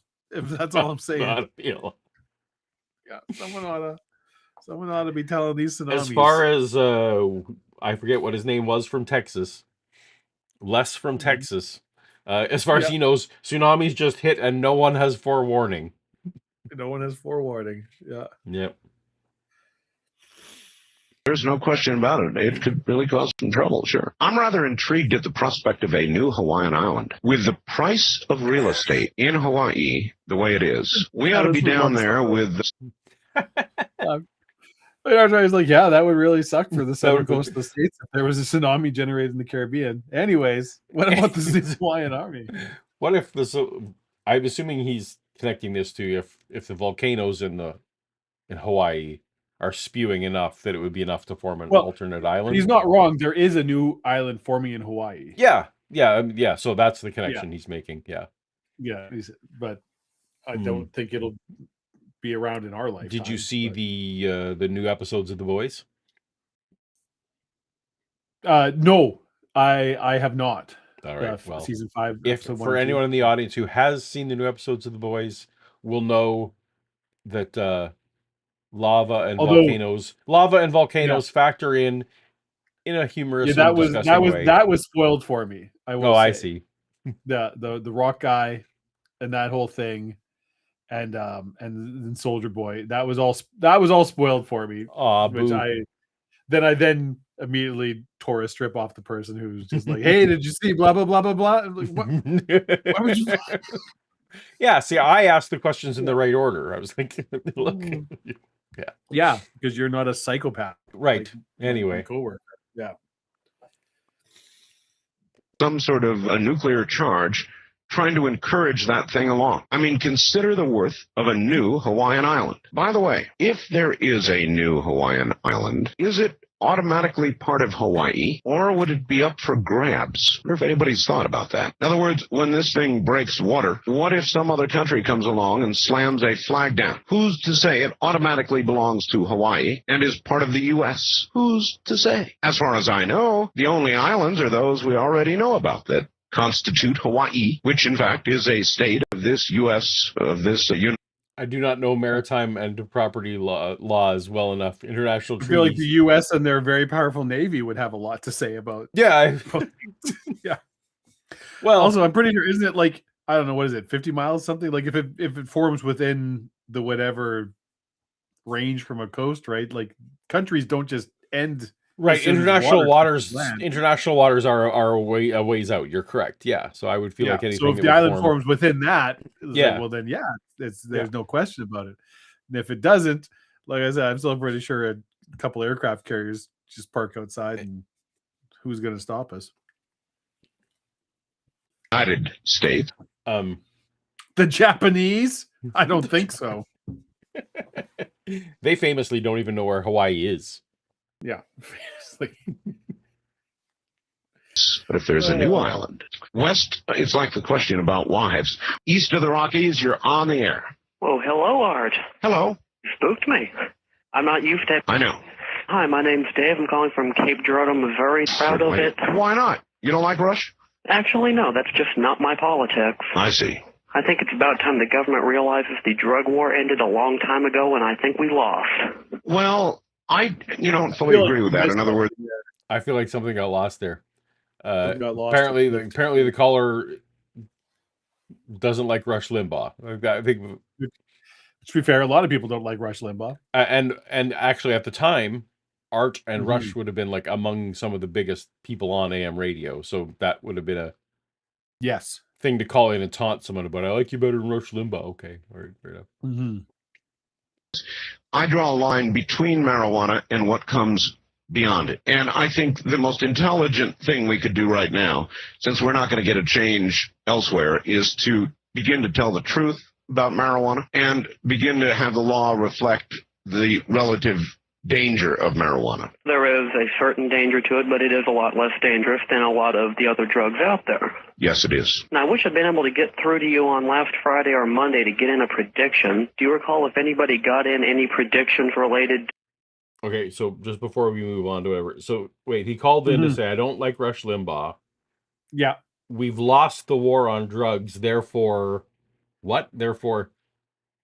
I guess I assume he didn't really say, but just the assumption seems to be like we should just stop trying to enforce it at all. Go back to like the 1700s when there are no that makes sense. And then Art was saying there is no prohibition of any kind. Art was saying, well, we can't legalize everything.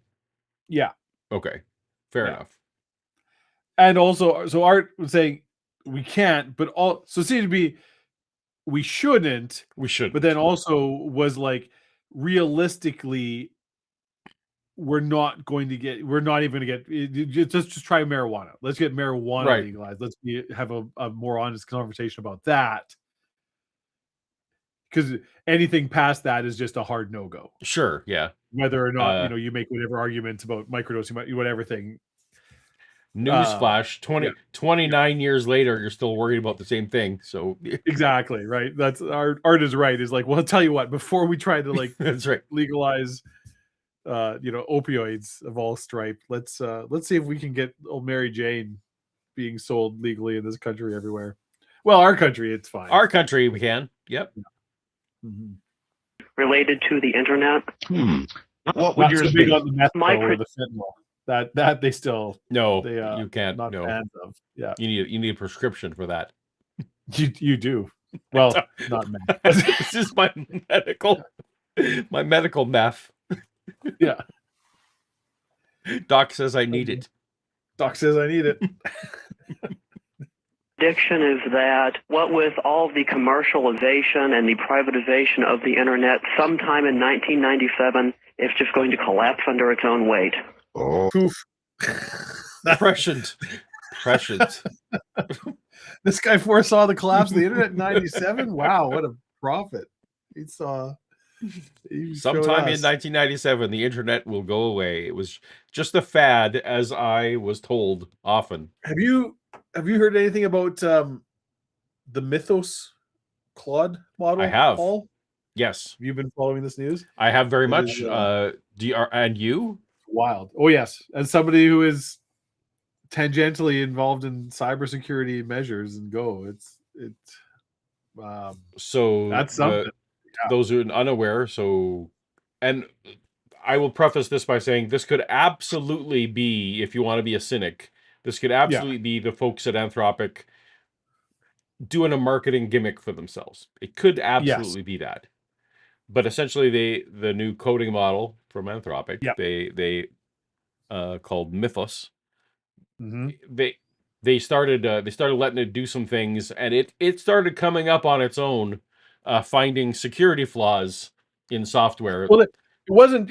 They specifically pointed. They were pointing at it super, but they all, as they have done with all their previous models. Yeah, all the previous they specifically say go out and find a flaw in iOS or in Apache or Linux. It's just go find.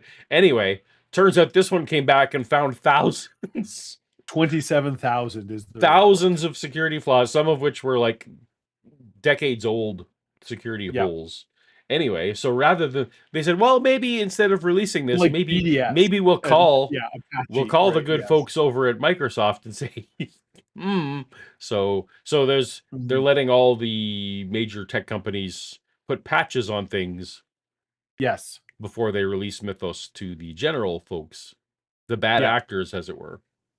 As it were. Is that your understanding of the story? Yes. And some open source, not just corporate. They've given apparently a lot of free credits to like Apache, the open various open source communities that deal with some Linux things and that are foundational to the internet. Correct. At 0 day. And I will say from it, like there is enough. This is not a stunt.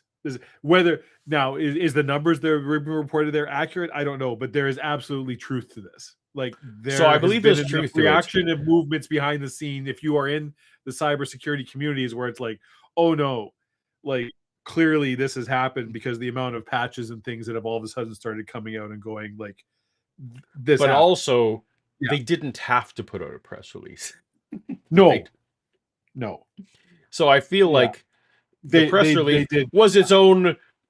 We've made something so scary that it's going to break every system in the world. Is actually one of those claims that everyone's like, well, now I want the model that breaks the security in the whole world. So, yes. Yeah.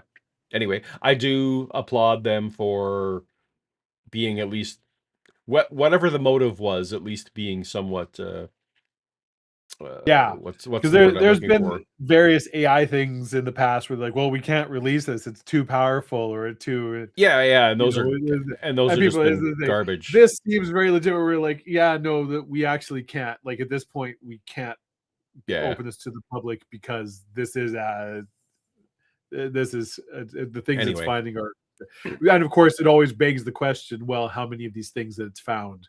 Yeah.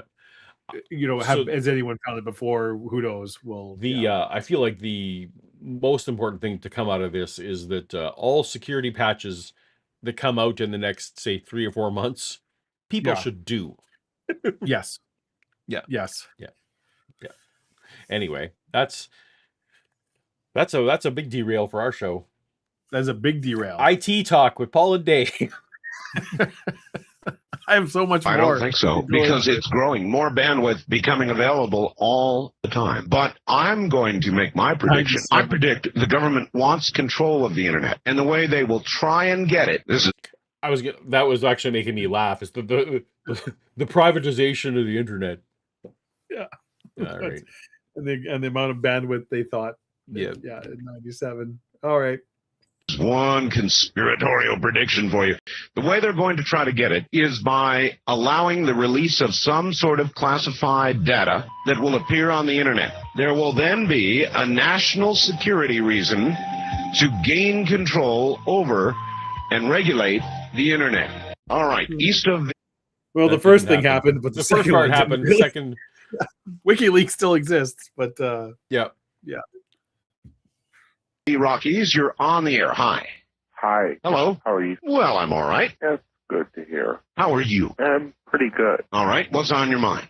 Well, basically just that our time is going to end around the year 2000. Oh, darn. I know you hate to hear it. I do. I hate to say it. How's it going to end? Well, it's going to end miserably, but that's just the way it is. What's going to happen? We have a super chat from Scotty Orange. Biggest security flaws in cybersecurity are people. And that's probably the secret behind the new mythos, is it can read any sticky notes attached to monitors. It can turn on your monitor and read from behind what your sticky notes and turn the webcam around. Yeah. Yeah. It's password 123 exclamation mark. Well, we're 2/3 of the world is going to die miserably. From what? From fire in the sky. Really? Yeah. You're right. Yeah. Yeah.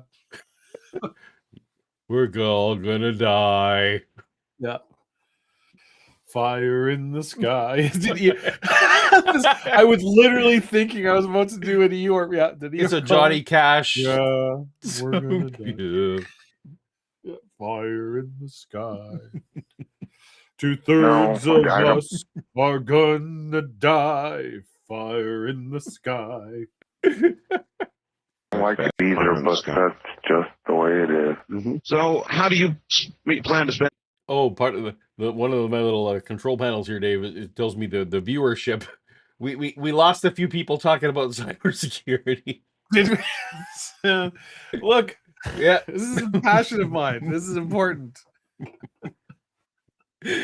I do remember that famously. Yes, we'll remember Dave in the year 2000 when 2/3 of people died. That was a bummer. Oh man, I can't forget it. That was a bummer. That was it. We'll go back to talking about Star Trek and Babylon 5. That brought the people in. Yeah. But the nice part was there wasn't shortages of stuff. No, with lots of stuff. In 2000, we had lots of stuff. You could get as much toilet paper as you wanted. Hemp or not. So much. Yeah. Yep. J-Lo CDs? We were fucking choking on them. You couldn't throw a rock without hitting a J-Lo CD. They were all over the place. Also, that was the time when the internet came on CD. That's how you got it. Yeah, and whether you wanted it or not. AOL /CompuServe disk would come to your... Paul, back to there was a time I used AOL CDs as coasters. Because I had like 30 of them, and I just used... There's a match coaster set. Yeah, wait, in my house. The internet comes on this? Yeah, sure does. Sure does, Dad. This is 30 hours of internet time. Oh. Yeah. Well, Timothy Harmon, I don't know if the majority of good American people would agree with you on that. Well, American people might. Canadians, not so much. 2 precious years before the sky. Sure, but AOL floppies, that wasn't very good for toilet paper either. Yes. Well, in the middle United States. In the middle United States? I'm the third that's going to survive. What makes you so sure the middle United States is going to survive at all? Oh, well, geez, I'm sorry. Well, That's just the way. you've seen people delineate out assumed on the blackboard, right? Well, sure. Well, the whole thing could crack right down the middle and you could fall in like a squished bug. Mm-hmm. Yeah, you're right. I thank you for the call. Think about it. West of the Rockies, you're on the air. Hi. Hello. Turn your radio off, please. I will. Oh, waiting for that to get off. Is that better? Oh, that's better. I need to know when you were speaking in terms That was almost seductive of Art. Ooh, that's better. Almost. Yeah. of Hale-Bopp Yes. and the companion Yes. sending messages Yes. on a different frequency. 9-4. Wait, Hale-Bopp and the companions are not. Is Bop the companion? Or does Hale-Bopp have a second? There was like a bunch. There were little Okay, fair enough. rocks around him. Something about 9:40 a.m. I tuned in just then. Yeah. Can you tell me, please, what this means? Well, what are you hearing? I'm hearing that they're going to give us a message tomorrow morning. And, what are you hearing on the radio? We will give you a message tomorrow morning? I woke up, I tuned you in, Yes. you're my everything. And this is what I heard, something about Hale-Bopp and the companion.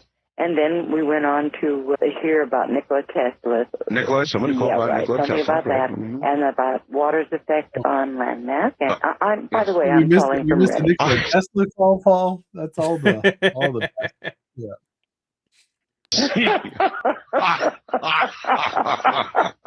Right in the middle of it all, aren't Don't you? you love it? Well, I'm glad you've got a sense of humor about it. You guys are about to wash away, aren't you? I am about to wash away. I'm alone. I'm here. The lights keep going on and off. And finally, I found my way from a hospital bed art, to find some swab stick and light my candles. There wasn't one damn match in the house. I see. Well, obviously, you've got a radio working.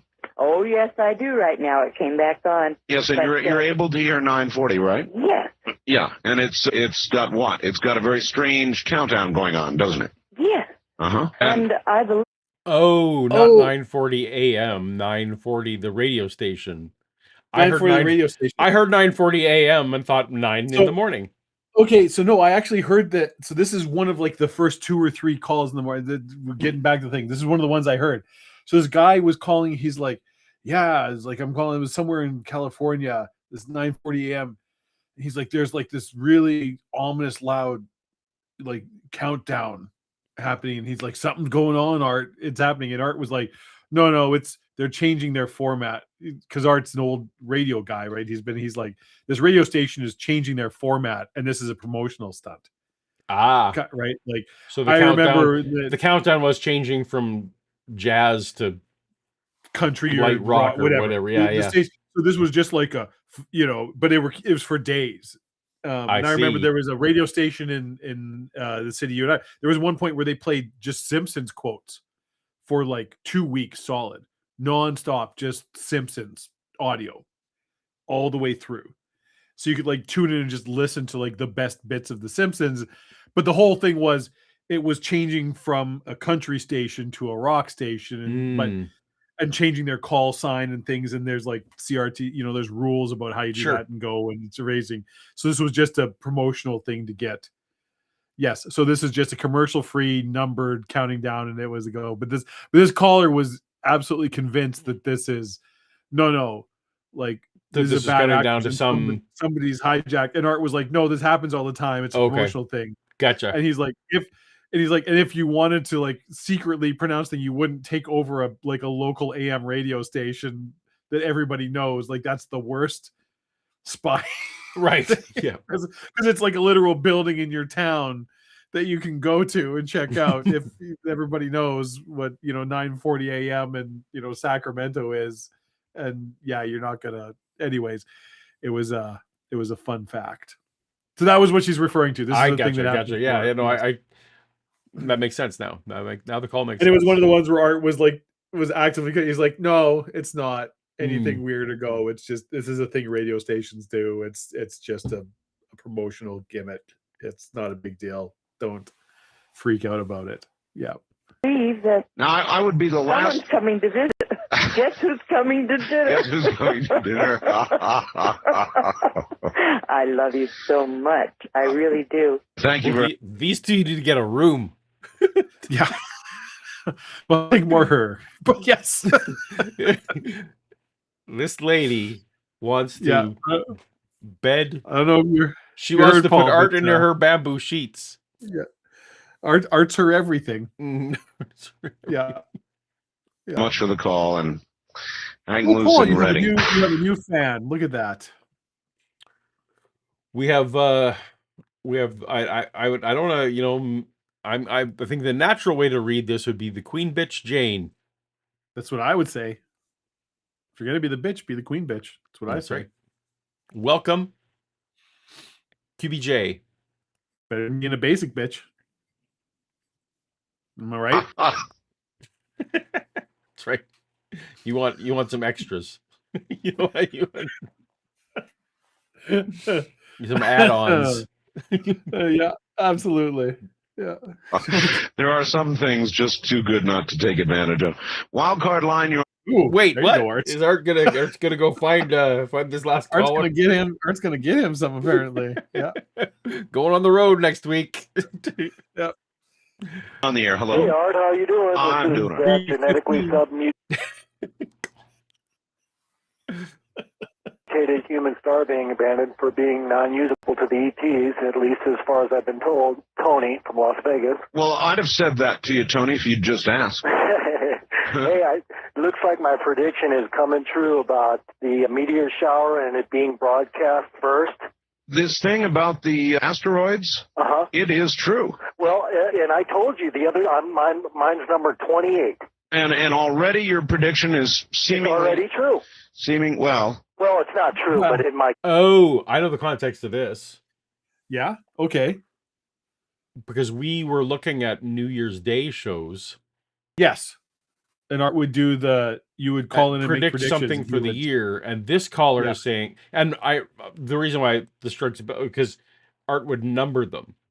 Okay, your prediction number 32, your prediction number 8. Yeah. This guy is calling in a few weeks after New Year's to say I was prediction number 28, and my prediction was asteroids. Yeah. And but it sounds like there's more to it because Art is like, well, no, because you're saying the caller in Texas confirmed, and I think, well, no, a previous caller doesn't get to confirm that your asteroid prediction is true. Come true. Yeah. I think it is going to come true. I would say the odds have gone up. Yeah, and also a couple weeks ago you had somebody call and talk about because a guy called in, so the odds are up. The odds are up. Supposed gyros, weight tossing gyros. Yep. Okay, I think I know I could lend some credence to that. You know how a gyro is circular or elliptical? Yes. Okay, I think what he was talking about was oval gyros that throw the weight. Right. It shows the wings go in an oval direction. Right. These are oval gyros. They throw the weight in it. Instead of centralizing the weight in all equally different directions, it throws it in one direction. Huh. Well, it's the most inexpensive anti-gravity. Yeah, but I mean, what are its uses? I mean, for example, could you put it... Do you know what the difference between an oval and a cylinder gyro are? I certainly don't know the difference between an oval and an elliptical, Pat. I do not. I'm honestly trying, but I do not understand. I don't know. Yeah. All right. Fair enough. Yeah. In my GeoMetro. Well, you could put it in that guy's UFO that's where is he in? Well, if you could put it in Al's UFO, you could put a spaceship Al. Right. Well, I don't know about your Geo because it's already equipped, but.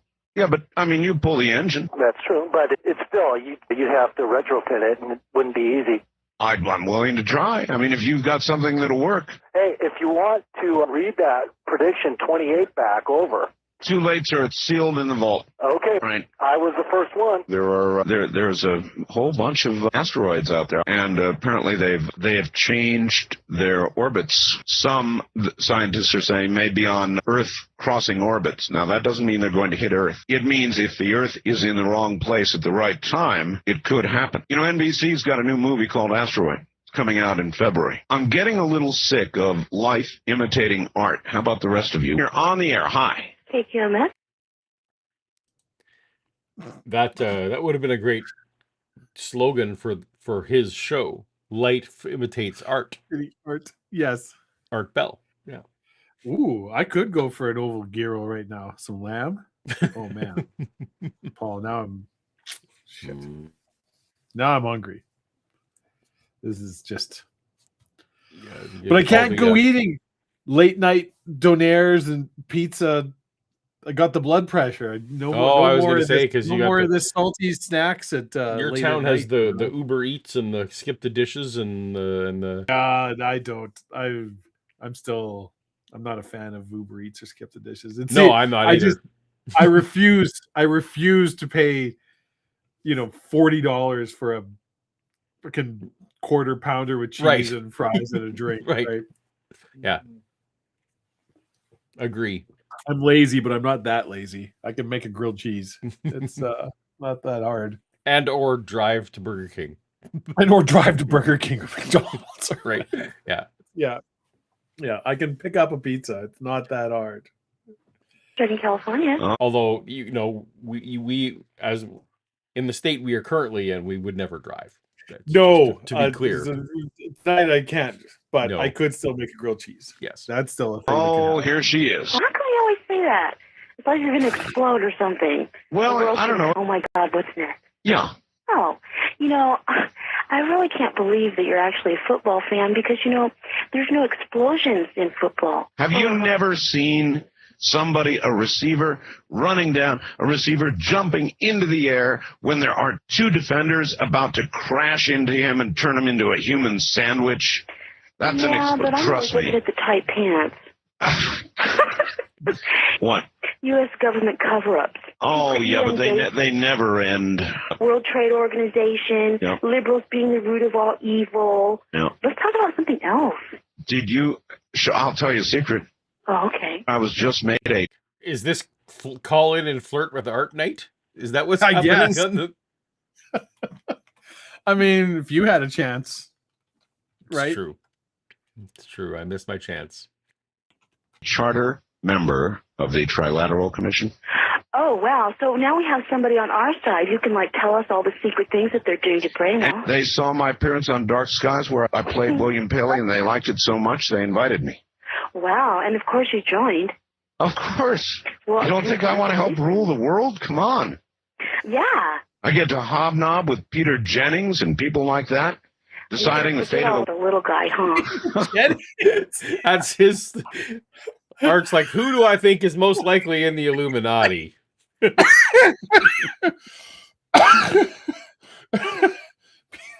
Everyone knows that Peter Jennings. That's a safe one. I could just say Peter Jennings. Probably Peter Jennings.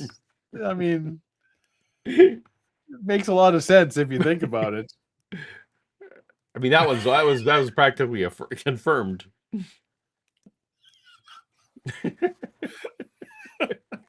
For those of you who don't remember.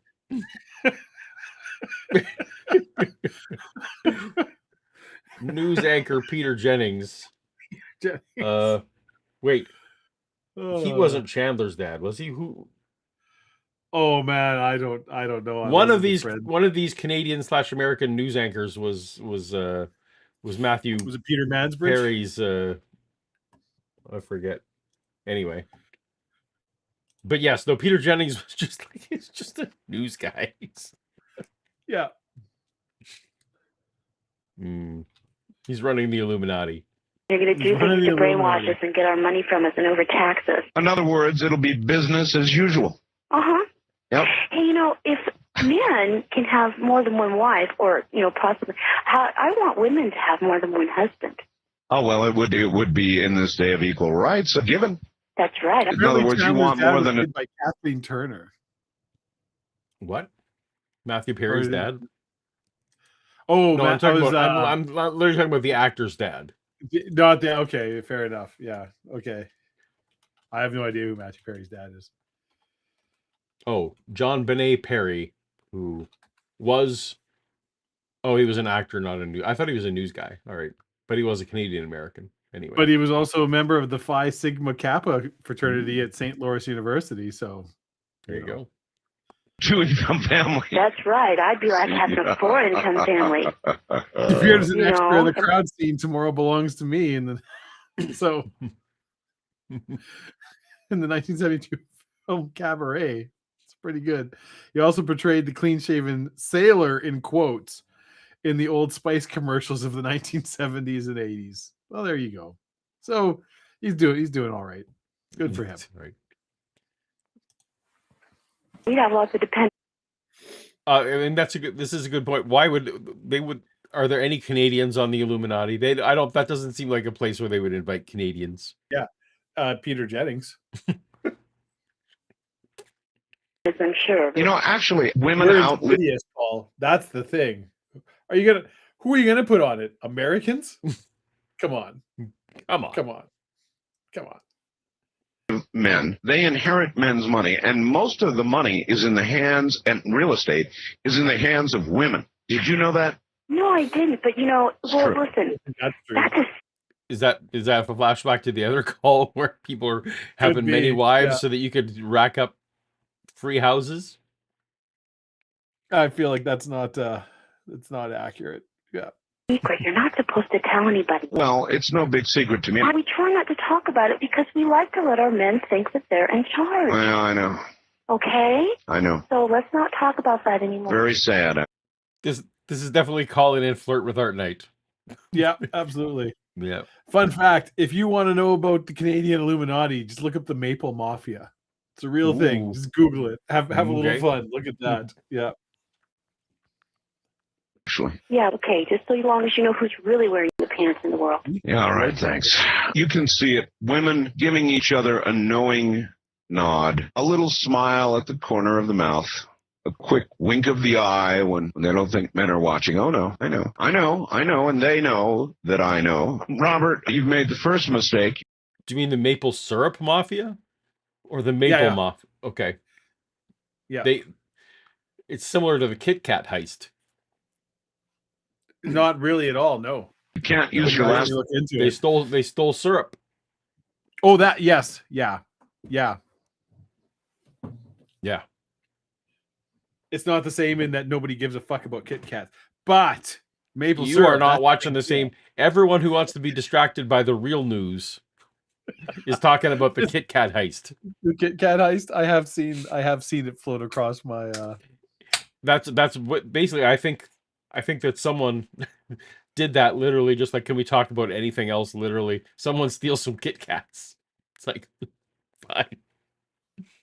Name on the air. That is not my last name. This is just a different name. Well, I can't put it on there anyway. Just give me a first name, Robert. Robert. All right. I've been working with...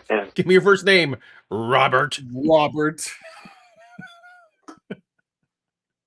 Studying the design of an alien craft. Cool. And I've understood it, and I'm understanding the communications that they're sending. Oh, wait a minute.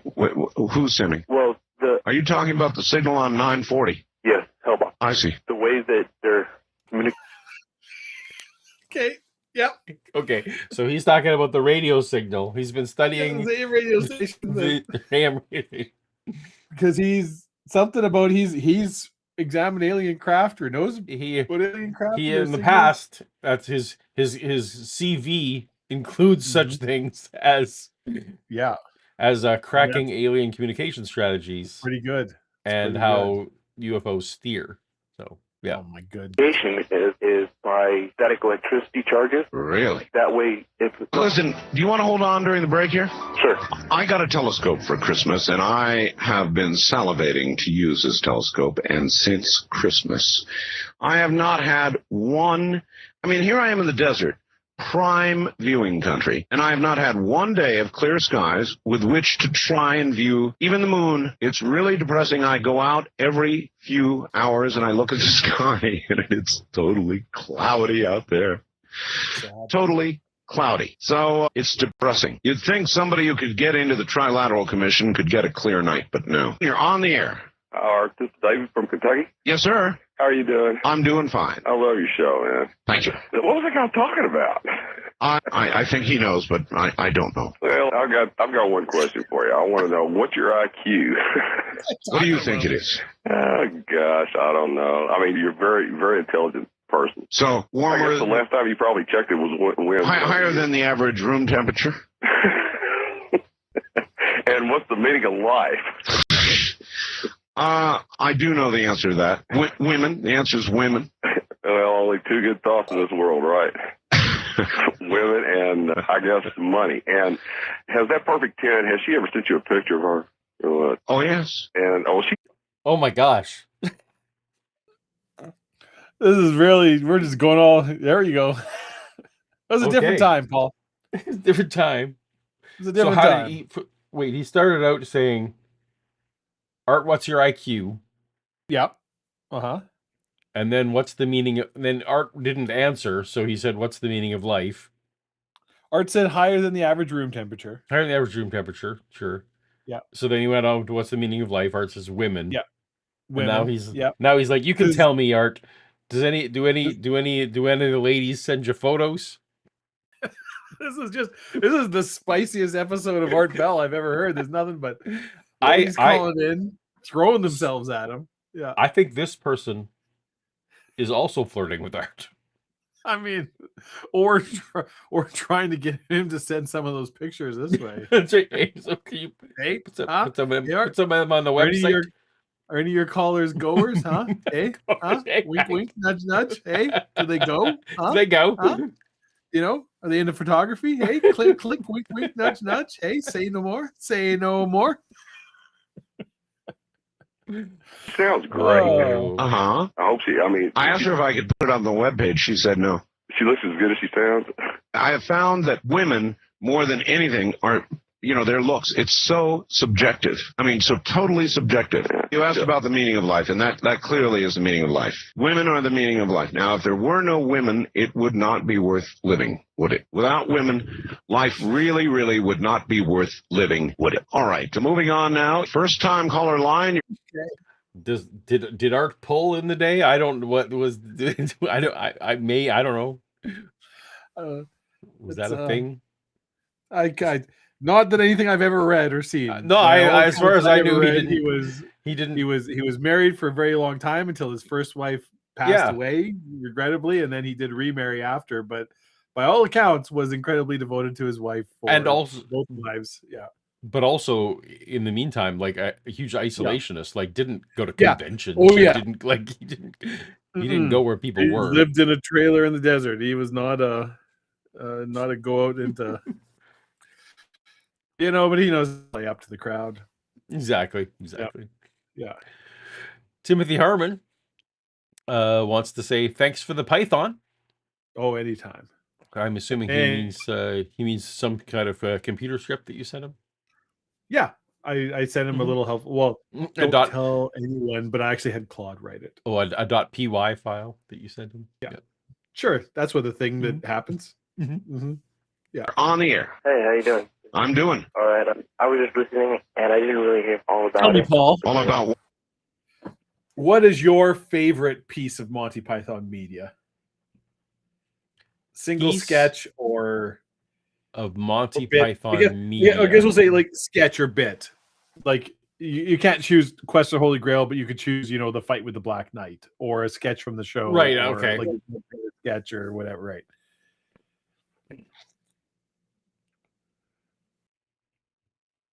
The trouble is, there's a whole bunch, and they all sort of there's so many, and like for me, they're also then tied up with like when did I see them first and what was happening. Yeah, I feel like the one for Jehovah. I feel like Life the of Brian one has that, so many.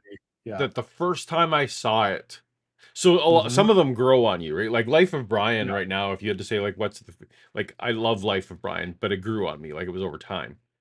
Oh really? I've always liked it more than the Holy Grail. But this one sketch that like I laughed and I was embarrassing myself the first time I saw it because I was just laughing so hard. Was the parrots, the dead parrot sketch. The dead parrot sketch? The dead parrot sketch was like I was giggling and I couldn't stop, and it was just like pining for the fjords, Paul. Yeah, it was just yeah. It's so in its own way, like that one is probably like the way my as a one favorites little are, bit. Yeah, my favorites are from the show. Like I love all their movies. Yeah, but the like Dead Parrot sketch is very good. The cheese shop sketch is very good in like a similar vein. The Argument Clinic. The Argument Clinic was the one that was coming to mind for sure. Yeah. And the Department the of one where Silly they're Walks. Weaponizing the world's funniest the joke. world's funniest joke. Yeah. Silly Walks. The Ministry of Silly Walks. Yeah. Yeah, the one where the mafia comes in to strong arm the government. Army. It's the army. It's like an army base, like real nice army base you got here. Real nice tanks. Be a real shame if something happened to them. Yeah, that one was good. Yeah. It's the Indeed. What, sir? On 940. On 940, you mean the Hail Mary signal? Yeah, what exactly is that, sir? The Hail Mary signal. Okay, because I found it. 940. Yeah, he's like counting down, and then he says things in between. You know what I'm talking about? Oh, yeah. Has it been counting down? Messages, sir, to humanity. Oh, has it been counting down for a long time? No, well, no. Is that 3 hours? Did you see Independence Day, sir? Yeah, I did. You did? Do you remember what happened when they got to zero? Didn't I beg your pardon? the spaceships like blew everything up or something? Yes. So they haven't reached zero yet? No, I mean, is your city intact? Yeah. I forgot about that element of Fifth Element of yes, so they had hijacked our satellites. They had and they embedded in the cable TV signals a countdown. Yeah, a countdown. Yeah, because they couldn't just be like, "Is everyone in position? All right, fire." Yeah. But you know, it's more You answered your own question there. What do you think's going to happen when it reaches zero? I don't know. All right. I think you get the picture. Yeah. I mean, you can read between the lines here, right? Yeah, well, where's the signal coming from? Not 940? Yeah, but where's it coming from? Who's putting out the signal? That's a matter for conjecture. There are those who faxed me and said it was Hail Mary. Hail Mary. Hail Mary. I don't know. Do they have proof of that? I mean, no, of course not. It's just a fact. How could there be any proof? I don't know. All right, sir. Thank you very much for the call. East of the Rockies, you're on the air. Hi. Greetings and salutations, Arthur. And to you, sir. Where are you? You have the Kansas Conservative here. Yes, sir. I haven't been able to hear you since about 4. Did he say Canada's Conservative? That's what I heard. All right. Canada's Conservative, which I assume means it's somewhere in the corn growing region of southern Alberta, probably. But also a conservative of some sort. Yeah, it's a Conservative. Yeah. So I got you off then. Well, look at the private morning show. Well, got some good news. As soon as the little station in Wellington gets the equipment, they're going to start carrying you. Wellington? Mm-hmm. All right. Way down on the southern border, and that'll fill in a little hole here. I see. And they're going to carry you clear up to 6 o'clock in the morning, and then maybe repeat the first hour, they said. So now that's cool. Since I haven't been able to hear you, I don't know if you plowed this ground or not. Where's Wellington in Canada? I have no idea where Wellington is. Okay. Yeah. You were talking about polygamy. Oh, yes. Well, I figured out that there's no way that it can be unconstitutional, because then they would have to say, well, this is a good religion or a bad religion. Uh-huh. There's no way they can do that, because there's 600. Well, that did not hold up at all. Yeah. Because let me assure you, sir, in 27 years, the government will definitely have opinions about which are the good religions and which are the bad religions. Yes. Absolutely. I'm not going to spoil it for you to let you know which ones, but I assure you. Just so you know. I assure you they've got their favorites. Yeah. Yeah. Protestant religions in the United States alone. So if they were to say, well, this is a good one, then that means the other 599 are bad, and they're not going to put up with that. So, they can't all be right. I'm certain of that. Don't know which one is right. Don't even know if the Mormons are right. But here's the bottom line. Look at how many mistresses it had put out of work. Right there. It would end the mistress thing, wouldn't it? Probably put a lot of... I don't see how that follows. Nope. I would argue that this gentleman's chains of logic are missing a few links. Just, yeah. Also, how do you get a new wife if you don't, if you're not out there dating? Yeah. You got to make yourself available. Yeah. That's the key. Right? Exactly. Well, it's a cliche, but you miss 100% of the shots you don't take, right? It's true. Right? Yeah. Yep. Hey, Paul. Yes, Dave. I think we have a super chat from Scotty Orange.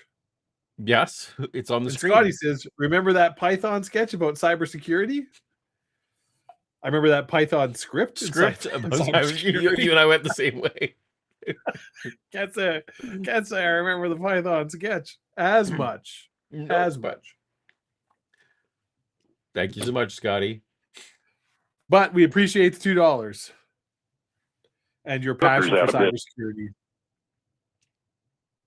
So certainly slow things down. And the main reason is the other 599 Protestant religions could not compete, because if they could send missionaries out... You vastly... Wait. The 599 other Protestant religions? I mean, does he mean denomination? I hope he means denominations. He means denominations. He's calling it live on the radio. Kind of him a little slack. Oh, I'm a Protestant Hindu. Oh, okay. Okay. Say, hey guy, do you ever have these times, when your wife has a headache and you'd rather she didn't? Yeah. Well, just think, if you had 5 wives, what are the probabilities of all of them having a headache at the same time? Probably pretty high, 100%. Actually. Yeah, I'm with Art. Probably pretty high. Probably pretty fucking high. Hey, Sheila, you're number 6. You ready to go? It's like, yeah. Thanks for coming to me after the rest, there, buddy. And who are we talking about in this situation? If we're talking about you, Mr. Conservative, I feel like the odds are very high. Very, very high. Yeah. Yeah. They may have even chatted about it in the kitchen. Yeah. It's headache night. He's been an ass. Everyone's got a headache. Everyone's got a headache. Yeah. Think so? Yeah. Yeah. See, but I'm telling you, the real reason that men can't have... Also, yeah, this is just this Springer corn. This conservative may it probably happens to him a lot that his wife has a headache. I feel like it. Yeah. He's looking for an out. Mm-hmm. Mm-hmm. Many wives is simple, true human behavior. That there would be murders, there would be killings. Well, I think if you tried that with American women, you're probably right. The Mormons back in the olden days, they were important women. Yeah, I think you might be able to get away with that with some women. But even today's Oriental woman, sir, I assure you, is beginning to get rather westernized. Oh my God! Oh no! Oh no! Oh no! Oh, I don't even. Let's moving on. I've been married to 2 American women, and they were both chupacabras. Thank you for the call, sir. And chupacabras. You know what, Paul? Really, it was a different time. Let's just say it was. Let's just say that Grandpa Art's going off. What? Just. No, American women are just not ready for that. And believe me, the American men wouldn't be ready for it either. So the real reasons are the logical human reasons and the crime rate. West of the Rockies, you're on the air. Hello. And the crime rate. Okay, just... What the hell is happening? We need something. For future episodes, we need a show that we can just reset. We need something to play that we can just... Oh my God. Open lines. You just don't know. We gotta get to open lines. But it was Art that was the problem. The Orientals don't like... I shouldn't know. No.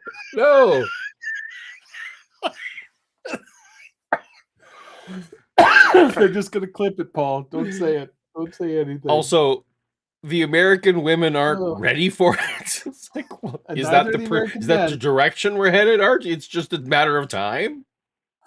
Oh. You know, a lot of people are against it, but I think A Handmaid's Tale had some good ideas. It's an unpopular opinion.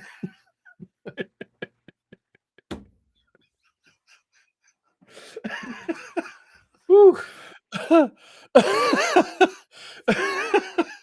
Hail Gilead. All right. Oh my goodness. Brain Cramp says, we had to read Yeah. Handmaid's Tale in school. Did you read Handmaid's Tale in school? Yeah. Yeah. Yeah. Oh yeah. And then I had a whole university class on Margaret Atwood. Yeah. Because we're Canadian. Because we're Canadian. Yeah. Brain Cramp says, with a $5 super chat. Thank you, Brain Cramp. To be fair, I think Sheila is on rotation. She may be 6th this month, but she'll be first pick in a month or so. Yeah. I'm guessing in a month she's still gonna have a headache. That's where judging by everything I've heard. To be fair, I don't know Mr. Conservative personally, but I feel like I know him enough. I feel like I got a pretty good. This is the best idea. I think I gotta get that queued up. I got myself Dr. Kip, when he has his streams, he's got a little video board that he plays little videos. Yeah. I do have a clip of Dr. Josh beatboxing. That would be good. I could do. Why don't you? Why isn't this? I feel like first, right? First, Paul. Conspiracy board. Conspiracy board. Yeah. Yeah. Real-time conspiracy board. Yep. Then Dr. Josh beatboxing just on.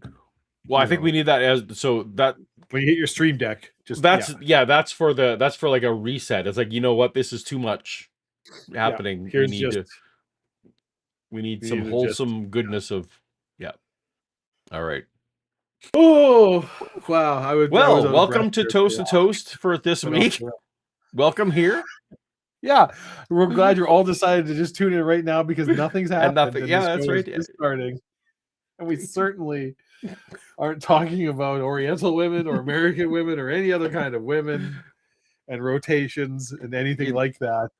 In service to the conservative. That would be crazy to broadcast that on YouTube in 2026. Why would we do that? We would never do that. Kip already beat us to it. Anyway. Yeah. Nope. Oh, but hey, Paul, we have another member chat. Oh my goodness. This is a new record, or at least tonight. Brian Stice? Sticky? Stice? Yeah, maybe. I'm going to say Stice. Sure. Brian Stice. We've been a member for 48 months. My goodness. I've only been a member for 4 to 8 months, which is very different. Glad I caught part of this one. I set my alarm early today to celebrate. Happy 4 years. Well, thank you so much, Brian. I'm not sure. Would this ring the same as an early morning show versus a late night show? Yeah, it feels weird to think that you woke up and this is what you're putting up with. No. Oh, back in the 90s, they had crazy morning DJ guys who did weird stuff. So it's true. Yeah, it is true. Art Bell, right? Yes, this is Art Bell. Yeah. Yes, welcome to the start of the stream, Bitcores. Welcome here. Yeah. We'll have Dave read the sponsors. Maybe do a better job this time around. It'll be great. This is Dennis from Comet, California. Yes, sir. And I remember last year you said you built your own transmitter. That I what, sir? You built your own radio transmitter. That I built it? Yeah. I built many radio transmitters. Okay, how much do you know about radio? A fair amount. Why? I have problems with my CB, and I'm trying to fix it. What's the matter with it? I saw a transistor smoking in front of me. A transistor is smoked. Yeah, that's an immediate bad sign. So that transistor has fallen on hard times, and he's got a lot of stress in his life. You just leave him alone about his little vice. Just leave him alone. You know? Can smoke. It's not illegal. It's not a good idea, but But if that's what he needs to relieve stress, just let Yeah, the transistor go out and have his break. You It's don't not know the what end of that the world. transistor's been through. No, he's been through some shit, man. Yeah. I'm gonna tell you. Scotty Orange sent a super chat. $5 super chat. Thank you so much, Scotty. Since we are off topic, are we? Project Hail Mary movie will make you care more about a pile of rocks than the fate of humanity. Cinema! I mean, it's true. I'll tell you what, the secret, Scotty, is that I already cared. Before I saw the movie, I already cared more about the pile of rocks than the fate of humanity. So Yeah, but you're we don't need to get into that. The void where your empathy should be. Empathy's made up. This is where we're gonna get into our evil is not a noun debate again. That's Here correct. is this, what you, Yeah, want, that's is this right. what you want to drag out? Because I will go to the mat on this one. Yep. If a transistor has smoked, then at the very least you're going to have to replace that. But the odds are that something caused that transistor to smoke. Now, you were not by any... Yeah, stress. And peer pressure. Peer pressure from other punk kids. Mm-hmm. From They're the like, bad kid. It looks cool. Yep. Come on. Yep. All the adult transistors are doing it. Chance They're in over there listening trying to... Flash, you know. Yeah. It's Yep, true. And rock and roll. Yeah. Yep. Smoking. Experiment with getting more power from your CB, were you? I was not. Tell the absolute truth. I was not. The only way we can really help you is to know the truth. I was simply trying to Yes. figure out problems with people trying to hear me. Yeah, but the way you do that is to increase power. So you were trying to increase power. I knew it. No, I knew it. I'm know psychic. people within a half a mile. All right. Well, what you do is you take it to an electronic repair person. Because once the transistor is gone, there is no simple fix. You probably were jumping one point to another point, trying to achieve more output. Oh, sorry about that. You're going to have to go to somebody who knows. You're on the air. Hello. Like Radio Shack. Like Radio Shack. Because those still existed in 1997. Yes. Yeah. And we're doing very well. But don't worry, they started you have to give them your phone number to buy a battery, though. That's the weird thing that happened back then. Hi, Art. Yes. That sounds so much like, as somebody who has done tech support for electronic wiring. Yes. The times when it's like, boy, this really sounds like this wire, like there's an issue with this wire. It's like, did you check? Yeah, I know, I checked this wire. It's like, okay, like this, like, it has to be this thing. And check. It's like, okay, like, do me a favor. So I want you to like go to this thing on the device.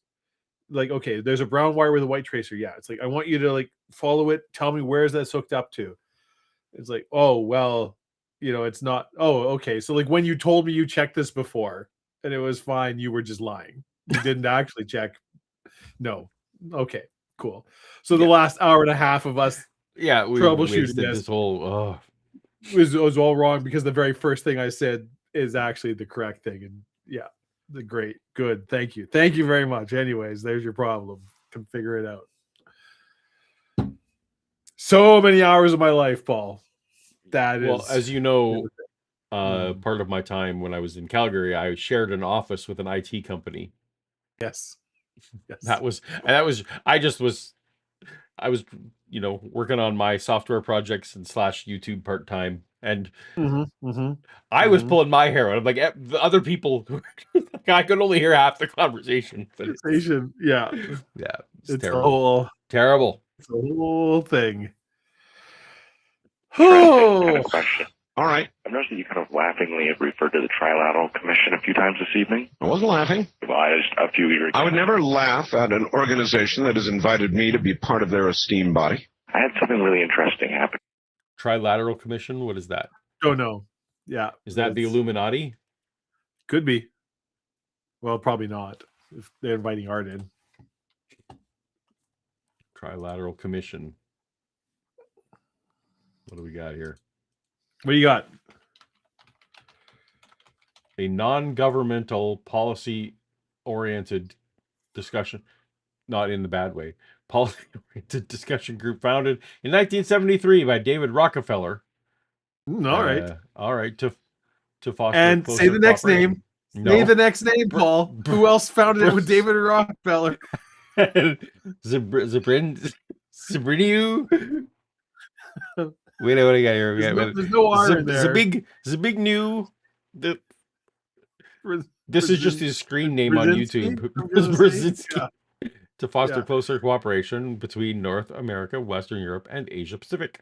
Originally Japan. Okay, so the Trilateral Commission. All right, it was But how many wives did they have? That's what I want to know. A think tank of sorts. Well, yeah, good question. Anyway, Trilateral Commission. Apparently, Art thinks that he was invited and/or he's being facetious. To me about 2 weeks ago. Okay. My grandfather passed away. I'm sorry. He was a professor at Harvard. Now, this might sound kind of like an episode of some television show, but that's cool. I was outside of his room. Yes. It's very cool. Yeah. I'm sorry. Cool. That's cool. Yeah. Lights before he passed on. Right. And my father was in there. And I heard mention, I've heard of it before, but I actually heard the mention of a group called the Skull and Crossbones. Oh, yes. And I didn't hear How did you know I had a tattoo? You have a tattoo. How'd you know that? Dare I ask where? Huh. Well, they mentioned it. Yep. And my grandfather passes on. And a few days after that, I asked my father about it. Yes. And he says he can't really explain it to me. He goes, maybe sometime in the future. No, those of us so adorned are unable to speak about it. So, of course, if your grandfather had been here, he'd told you that. Yeah. He did tell you that. Well, no, it was my father that did. Your father? Yeah, he said that he couldn't really talk about it. See? Now, well, he's absolutely right. I've done a lot of looking around on the internet. I didn't know Art was a member of Skull and Bones. Things like that. If I were to actually tell you about this. Is that all you had to say about that? That's all I had to say about that. All I right. didn't know Art was a member of. You know what Skull and Bones is, right? Or have you heard or not? We're not talking about Hell's Angels. It's some other thing. No. It's a fraternity. Oh, okay. Or student associate, whatever. At is it Harvard? One of the Ivy League schools. But it's like this kind of quasi conspiracy thing that it's most people just say, well, it's a bunch of students who get together and drink because it's a bunch of university students, but it's very secretive. It's like if you're in and you get this skull tattoo, and there was a movie about it at one point. I can't remember. I think it was just called Skull and Bones, but it's one of the more famous student groups in Ivy League schools, and it's because it's all the members are very sons of very rich, influential people, but it's okay. It's a student society at Harvard, so you're gonna skew, right? Super chat from Timothy Harmon. Thank you, Timothy. Trilateral Commission, one wife among them. Ooh, we got a reverse very going on. Very progressive. All right. Very progressive. Yeah. And kill me perchance? Yes. Okay. East of the Rockies, you're on the air. Yes. Hello, Art Bell. Hello there. Let me turn my radio off. Oh, turning off his radio. 702-727-1222. Tony. And I'm in Austin, Texas. Tony. What's that? Oh, I'm not? No. Okay. Only Tony. All right. Well, my name's Tony. Cool. I'm in Austin, Texas, and I'm a professional clairvoyant. You know what? We got a new affiliate in Austin. I know it. And now the entire show. I'm a professional clairvoyant. We got a new affiliate in Austin. We got a new affiliate. Maybe that's his test to see whether, as a clairvoyant, he knew they had a new affiliate. Was being carried Yale. in Austin. Yale. Sorry, not Harvard, but either way. JFK. Is that right? Maybe it's not right. It's not right. Yes, it is. FM. We're on FM in Austin. Yes. Yep. As I said, I'm a professional clairvoyant. How does one... What's going on with affiliate? And the caller's just waiting for his chance to get back to. Yeah. I want to change the topic to how I know the future. Yeah, let you plug them. Delineate between an amateur and a professional. Well, a professional earns his living. That's it. I've been doing it for now 20 years. All right. And I did work at the Psychic Institute in Las Vegas, Nevada. I would think that if I was a professional clairvoyant, a lot of my income would come from winning the lottery. But that's because you see, so if you are a professional clairvoyant, you have to sign on to the clairvoyant code. And one of which you can't do that kind of shit. No gambling. Actually, not so back in the 90s, that would have been a bad choice because you definitely had to pay taxes on what you won at the lottery. In Canada? I don't think you ever have. Like gambling on things like, sports booking and stuff. But Well, don't you have to pay taxes on that too? No, not back then. In the 90s, like there was now there you was do, ways but to. not. I mean, now when they started legitimizing it through casinos and things, then that's when they started. Yeah. Right. But then pre that, then there was involved with like people breaking your legs, and if you kept winning a lot, I feel like maybe some bookies wouldn't love that. Then Fat Tony comes by. Yeah, and, Fat Tony's. Yeah. I've heard of it. Now, Timothy Harmon there, Paul. Did we do it and I missed it? The one about the one wife among them. Yeah. Yeah, we read that one. Okay, good, great. I declared it to be very progressive. That's right. Now I remember. That's right. I'm not in Texas, but the reason I'm calling your show is because I heard Ed Day. The CEO of my company retired today. What? So, before I was here doing this stream, I was at a going away party. Really? Where this CEO had been gifted several very nice, expensive bottles of scotch. Oh, okay. And kept getting me to try them. So I had 7 or 8 healthy drinks. So you've pre-gamed before we started this stream. I see. And I So have not ever stopped. Yeah. So you let me know when maybe if you're done early. We're just good. Just I might not remember every super chat. I see. That's the excuse for. Yeah. I deliberately don't pregame the toasted toast. I save it up. Usually I don't. Yeah. Usually I don't. It's a special occasion. Yeah. On there. Yes. And I think he's a great man. Yes, so do I. And when I was working at the Psychic Institute in Vegas, yes, a lady came from Russia. When I was working at the Psychic Institute of Vegas was a sentence I just heard. Okay. When I was working, they employ people at the Psychic Institute of Vegas. I feel like if you want your organization taken seriously, you headquarter it in Las Vegas. That's. But also, isn't that means you're sports betting or something? Because if you're in Vegas and you can read the future, this is exactly why for so many years professional sports teams avoided it. Right? That's the. But Paul, because they wanted to be relatively close to Mel's second hole, which, as you may recall, was there in Nevada. I feel like it was Nevada, right? Wasn't it? It was Nevada. But Nevada's a big state. Nevada's a big state. Scotty Orange sent $2. He doesn't like what we're talking about, so he wants to change the topic. I have watched Wellington Paranormal, and it's fucking fantastic. I have watched it and didn't love it. I mean, it's not as good as what we do in the shadows. It was just fine. It was fine. There's nothing wrong. It was fine. I guess that's true. Fucking fantastic is a bit strong. It was fine. It was good. I did enjoy it. Yeah, laughed. Lots of things were funny, but it didn't move me. Whose name was Sylvia. She never did give me her last name, but she told. Since we're derailed anyway, new time travel movie. Mike and Nick and somebody. I've never heard of this. This is Mike and Nick and Alice, and it stars. Damn it. Oh, Kip. Oh my God! Like every fucking time I stream. But anyway, Mike and Nick and. Well, I'm gonna Google this. Well, the guy from Old School and Wedding Crashers and Vince Vaughn. Vince Vaughn. Okay. Mike and Nick and plays Alice. Nick and Nick. And it's good. Okay. Oh. So it was a time travel movie. So I was, so it's on Netflix. Okay. It's new. I've never heard. And also the fellow who plays Cyclops in the original X-Men movies. I'm losing my anyway. And also he was in Westworld. Anyway. James Marsden, you mean? James Marsden. That's who was the original Cyclops, wasn't it? Yeah. It's James Marsden. Okay. Yeah. Anyway, I would actually for a Netflix movie. Okay. And it's time travel, which I also I'm highly, dubious about. Right. I thought it was a very good take on it. Because they set it in an entirely different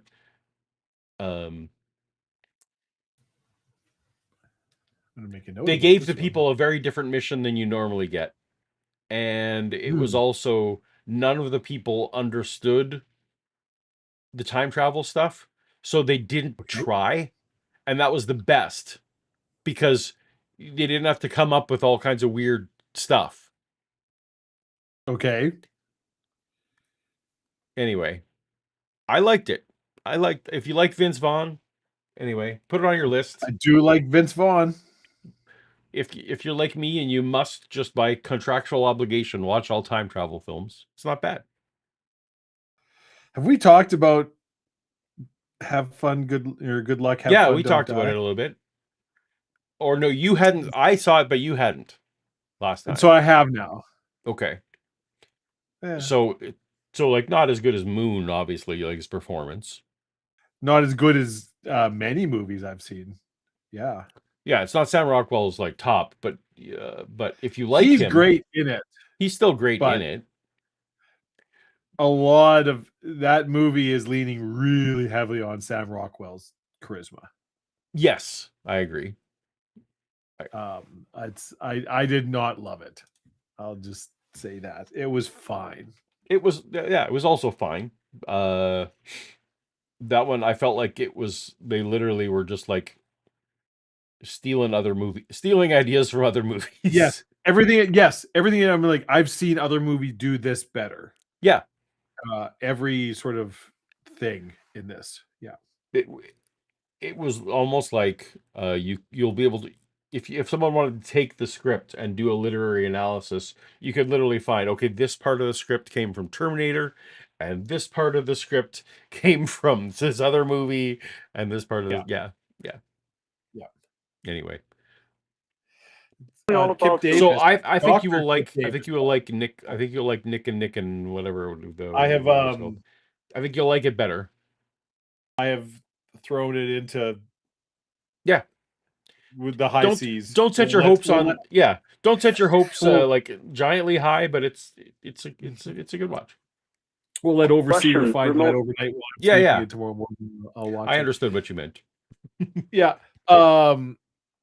Dr. Kip Davis, Paul, asks, I feel, a poignant and relevant question. Do you ever not remember what you streamed about the day after? I apparently did a sobriety test last week. I would say most weeks. Most Saturdays after we stream, I wake up and I don't actually super remember. Yes, often vaguely Shannon, I will, but yeah. Often Shannon will ask about the stream, and I will sit there, oh, right, we streamed. Yeah. And then I have to sit and think, what did we do? What did we talk about? Yeah. And the most important thing is I never, ever, ever, ever watch afterwards. Because I feel like if I watched, I would not do any new episodes. I don't think it's that bad. But yeah. No, but I just out of self-defense, it's like the best strategy is don't revisit. Just move on. It ain't that kind of show. Ain't that kind of show. I'm happy that other people do. And Shannon watches them. I get it, but as the person on screen, and the show is themed to some extent around us not being entirely with it. Yeah. That's a nice way to put it. Yes. Yeah. So we know what we're about. Yeah. We know what we're about. I will occasionally watch or show other friends if there's a particular bit or like sponsorship ad that I think is actually really funny. For example, the organized religion ad. I mean, I've shown that to probably 40 people because that's still I'll watch that now and it makes me laugh. It's just the whole thing and your reaction and everything. That to my mind is that I'll never beat that. But no, I don't think I have ever watched an episode of Toast to Toast like just through. And again, I probably would think it's funny and I probably would think it's great, but I also know that part of me will be like, oh, I can't do that again.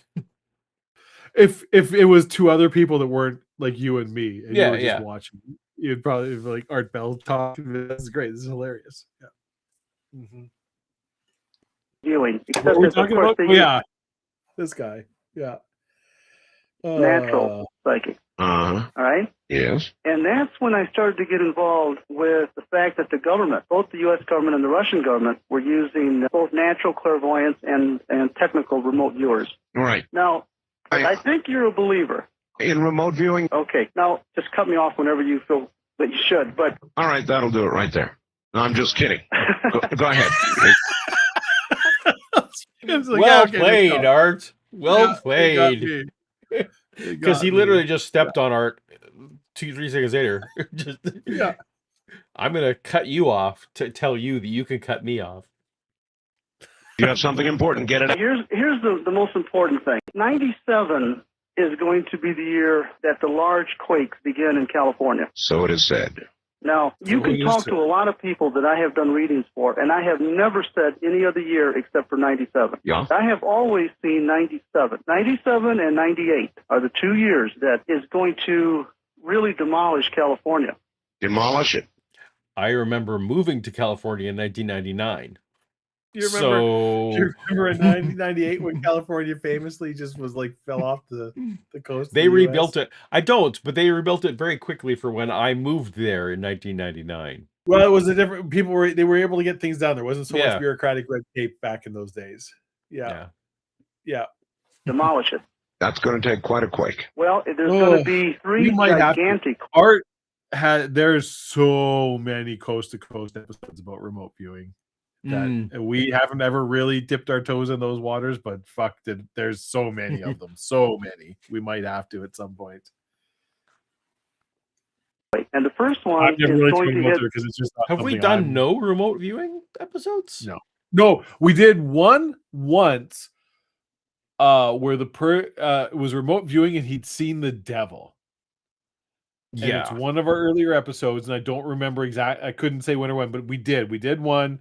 The guy remote viewed and he saw the devil, and I can't remember anything else really about it because it was 3.5 years ago. But we did one. We did one once. All right, fair enough. Because it was about he remote viewed and saw the devil, and that was We definitely could do more. We could do more. We could do so many more. Southern California, and it's going to be in I feel January. like neither you nor I have any. It's just like, okay, remote viewing is bullshit, and what you would need to find one who attempts to like over explain it. Yeah, I guess that's true. There probably is. If I went hunting, there probably is a good remote viewing episode, or like somebody who's at least engaging. The hilarity would be in the details of trying to explain it or make it work. Yeah. Well, it's already January. That's right. So you're saying this month? This month. Yeah, that's okay, bad. and it's going to be the final warning for people to get their belongings and move out of that tremendous earthquake zone. Well, it's been kind of cold for a while. Yes, it is. That's actually bad news. It's better when you're getting a bunch of small quakes. All right, listen, that'll have to do it for tonight. Thank you very much for the call. That's our new Austin affiliate, FM, and they're carrying the whole show, too. FM Talk Radio is really on the rise, folks. First-time caller line, you're... It wasn't. It didn't happen. FM Talk Radio didn't actually come to pass, really. Not really took. No, I certainly don't remember it. On the air. I'm sure it existed somewhere. But also, I'm confused as to why Art decided that caller had to go. Maybe it was a top of the hour thing. It could be, or just it's been enough. We've had enough chat with you. Yeah.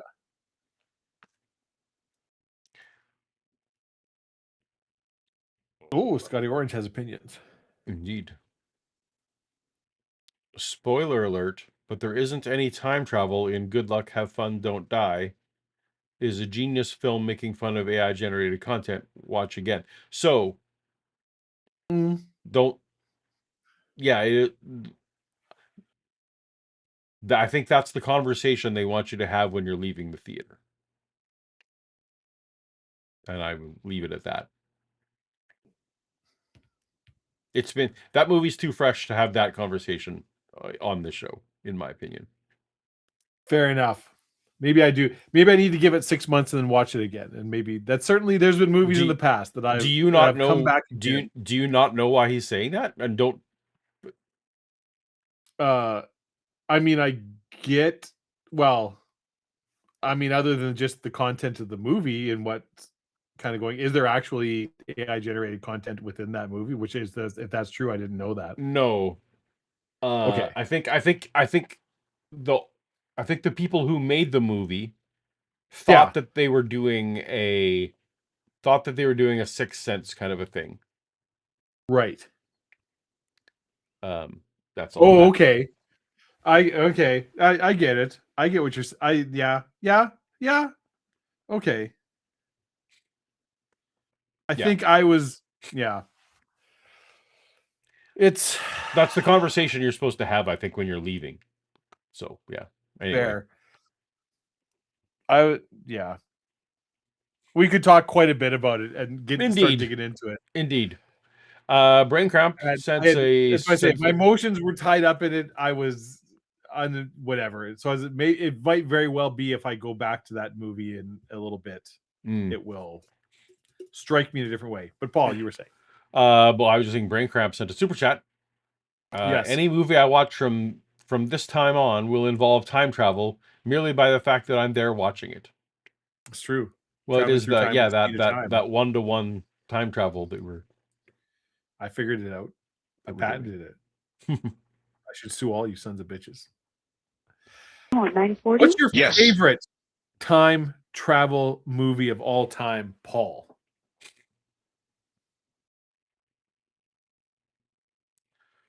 And why is it Time Bandits? I think that's not the question. Isn't like which one would I most want to watch again, or which one like Terminator is probably the first Terminator. Your favorite, the one that you're like, this is the one I like. The first Terminator movie for me was the first movie. That was the one that made me. So Back to the Future before that, right? Would have, but Back to the Future was really like a genre in itself in the in 85 and then 87 when the other one came out. But when Terminator came out, so Terminator came out before that, but it was rated R and I couldn't see it. When I eventually got to see Terminator, then it was like, oh, this is a genre that has like stuff to do. I saw Terminator when I was like 7 because my dad had very different opinions about what movies kids can watch. Yeah, but I was a Mennonite kid who, there weren't VCRs, so I eventually saw Terminator. That was the one for me that was definitely like a pivot point. Like this is a thing that I must see all of them. What about you? Is it Time Bandits?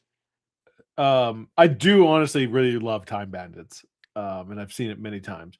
But no, probably Terminator 2.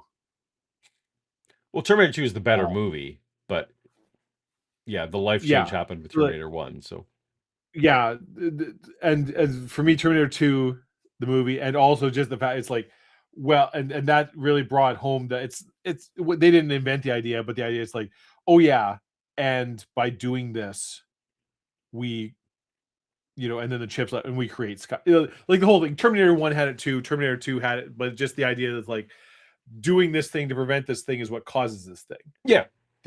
The whatever the paradox, right? Which, and I mean, there's sci-fi TV shows going back to the 60s that had that same idea, right? It's like I said, it's not a new idea, but yes, but for me more. I think it was because unlike you, I saw Terminator when I was very young. Too young, honestly, to understand what was going on. Terminator 2, when I saw it in the theater and was like, holy shit, this is amazing. This is like that blew me away. It's tough. If you weren't Terminator there, 2 has a warmer place in my heart than Terminator 1. Yeah. Well, if you weren't around, it's tough to actually describe how earth-shattering just Terminator 2 was. Yeah. Both in it's hard to describe how you watch if you showed A New Hope 2 like a 10-year-old now, it's like they'd like it and go, but like Yeah. you don't understand if you didn't live in the 70s, like to understand how different this was from anything else that had come out, Yeah. and how shattering and revolutionary this was. It's like in so I heard many someone ways. say, "Well, no, Beyonce's a bigger star than Michael Jackson," and I like no, No, not by any. like not like Michael Jackson at the time, no, because the whole Or a big one, a very personal one to me, because I was right when Jurassic Park came out. Like I vividly remember being in the front row of the balcony at the theater and just absolutely. But I feel like people, gobsmacked, blown but I feel away, like people just- understand. Even yeah. people now, I think, understand how big a deal Yeah. Jurassic Park was. I don't think Yeah. they. I don't think that how big a deal. Anyway, it doesn't matter. Jurassic Park was so obviously a turning point. So, But I think if to somebody who's grown up with CG movies, they Yeah. might not understand. You'd be like, yeah, like dinosaurs, CG. Like I get it. sure, but and maybe it's because my kids grew up around. I was working in the visual effects, at the Yeah. time when they were growing up. But I think they understood that. Well, there was like before and after Jurassic Park is like it was like a thing. But Yeah. So, we need to do a super chat. We First. have a bunch of super chats to do. We have the Well, dust. one, actually. The stud comic. The stud comic. The stud comic. Is that a Frequently asked- stand-up comic or a graphic novel? I'm curious. Because I want to read a graphic novel about the stud. Perhaps. On Yes. Patreon. Is it is it construction related? All right. Yeah, Frequently sure, asked could be. question. Frequently asked questions about time travel with Chris O'Dog. I got a stud finder. Tell you that much. Is Ig is good? Do you understand what this is? Time travel with Chris O'Dowd? IG is good. I mean, Chris O'Dowd's funny, and I like Chris O'Dowd. I don't know. I honestly don't understand what this is. Oh, wait. Frequently asked questions about time travel is a movie. With Chris O'Dowd. Oh, I didn't know that. I haven't seen it. No, yes. No. I remember. Okay. Yes.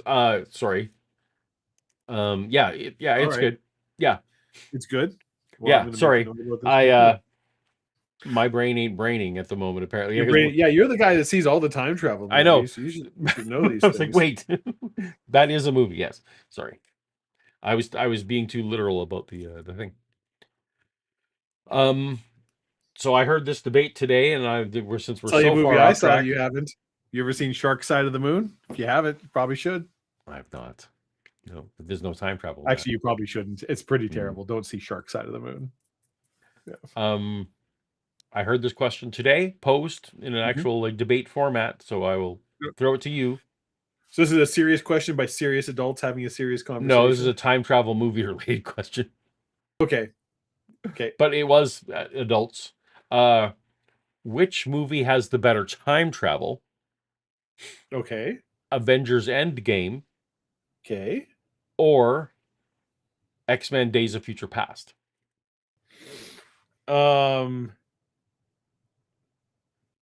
Endgame is the first one, right? Infinity War is the second. So Endgame's where they're going and Infinity War is that's the one where they're going back and trying to fix it. So that's what I Right. meant. Sorry, the one where the Infinity War, I guess, is The one with time travel where they're going back in time. Yeah. The one, and the trying to second fix one. Yeah, that's what I meant. everything. Sorry. Or Days of Future Past. Past. Which has the better time travel? They're both very, honestly, they're both very good in that they do the time travel thing of they set up the rules for time travel, and then they both, I'm thinking to be sure, but they follow the rules for time travel. Because I think, Paul, you'll agree to me, the cardinal sin in a time travel movie is when you set up the rules for time travel, but then don't follow your own rules, whatever the rules correct. are. That is an instant disqualification. And both of those movies are quite rigorous and accurate about So if Endgame is the classic, like you can't change whatever happened. Like it's the thing, and you have to go. And they go. I would say Avengers, because Avengers goes into more like they really think about the let me be like the temporalness, the mechanics of it, where they're like you have to put the Infinity Stone back at the exact moment, otherwise you're going to split off a multiple thing and go. Days of Future Past, the X-Men thing is just like you can just fuck with it, and then the future just changes, and it's fine, which is fine if those are your rules. Well, but I would argue Yeah. that the Loki situation breaks their rules. But I also feel every Marvel property kind of plays like within their own continuity. The Loki thing keeps their own rules in. Do you mean Loki breaks the rules established in Avengers? Yeah. But I would argue that the rules presented in Avengers are presented by a 700-year-old Tibetan sorcerer who maybe doesn't understand what she's talking about. And Loki's like, oh no, so like we're the actual like temporally, like we know how this actually works. It works like this. This person thinks they know what the fuck they're talking about, but they actually don't. This is not how timelines and multiverses and things work. So I think it's actually fine. Versus Days of Future Past actually has a unique time travel mechanism that isn't so close to the others that they literally had to have a scene where Ant-Man was explaining why it's not like the other movies. Yeah, you know what? You're true. You're actually swinging me back around. You're swinging me back around. I am willing to concede that Days of Future Past is the better. It's a way worse movie, but in terms of like the time travel, no, I wouldn't say way. It's worse. Like it's one of the better X-Men movies. Absolutely, Days of Future Past. It's a pretty good X-Men. Yeah, anyway. But it's not as good as Avengers Endgame. Like Avengers Endgame is an incredible movie. Yeah. All right. Well, that's now we're we're losing Doctor viewers Who. again, Dave. Well, I mean, also we're nearing the end. We're nearing the end. We're going. But Scotty Orange isn't letting it die, Paul. Super chatting. These other viewers want us to talk about something else. They should super chat and throw it up there. That's right. That's how we go. Yeah. Favorite time travel TV show? That means Doctor Who. There's lots of them, but there's really honestly no contest. It's for me, it's Doctor Who. No, but the last few seasons of Doctor Who have made me like I'm not completely sure. No, the last few seasons of Doctor Who are not good, but there's a 60 seasons of Doctor Who, and that's my answer. Yeah. You can disagree with me if you want. No, I can't really. Dark's pretty good. Dark is good. So the one I will qualify this. I haven't seen it yet. I want to see it. I have not seen it yet. Is the 12 Monkeys TV show? I have also not seen it. I really liked, and it was renewed for a second season, and then COVID happened and stopped. What was the one? And it was this, and it was like London, and they were like doing time travel, and she owned a 3D printing business, and there was her brother had he used to be in the army and had a chip in his brain. He could communicate with all the other guys in the unit, and I feel like it starred Anna Paquin. It was like a time travel show with Anna Paquin. Continuum? Maybe. Yeah. Yes. I really, really liked Continuum. And then it was renewed for a second season, and then the second season never got made because COVID happened. And then it was 3 years later, and they're just like, well, we're just going to do this. And it made me really upset because I really liked that show. Does Umbrella Academy count? Probably. Is that are you suggesting to me right now that Umbrella Academy is your favorite time travel show? No, but I'm trying to think of ones that I'm trying to think of others. Yeah. Archive 81. Time Tunnel from the 60s? I want to say. There's Quantum Leap. Quantum Leap is the other, but you like Quantum Leap a lot more than I did. So I did like Quantum Leap a lot more than you. That might that might actually take the cake over Doctor Who. Yeah. Primer wasn't a TV show. Whoever put No, it was that a in movie. chat. Yeah. All right. Anyways, that's enough for that. hey, Well, back to art. back to our bell. Back to what the show's about. Let's get some more viewers back. We're nearing the end of the callers that we have on the thing. So, okay. I mean, we'll be going for a while, but we I've heard may this hit the signal end. before. I've actually heard this before. You heard it before. A friend of mine and I were driving around, and we heard it all of a sudden broadcast on the air, and we were freaked out by it. And it's, it counts down. Yep. I guess it's supposed to end at like 5 o'clock this morning. Well, when the signal ended before, a new radio station came on the air. Really? Yeah. So you're suggesting it could be a promotional thing? Yeah, kind of like the giant egg. Well, you know what? Yeah? They depend on that. Yeah. What is that? Yeah, exactly. What is that? Exactly. So Is it going to be like in Independence Day when they get to zero? What's going to happen? And I don't have I can't point something at the stars to find that out, but from past experience, it was just a radio promotion. I'd say it's a safe bet.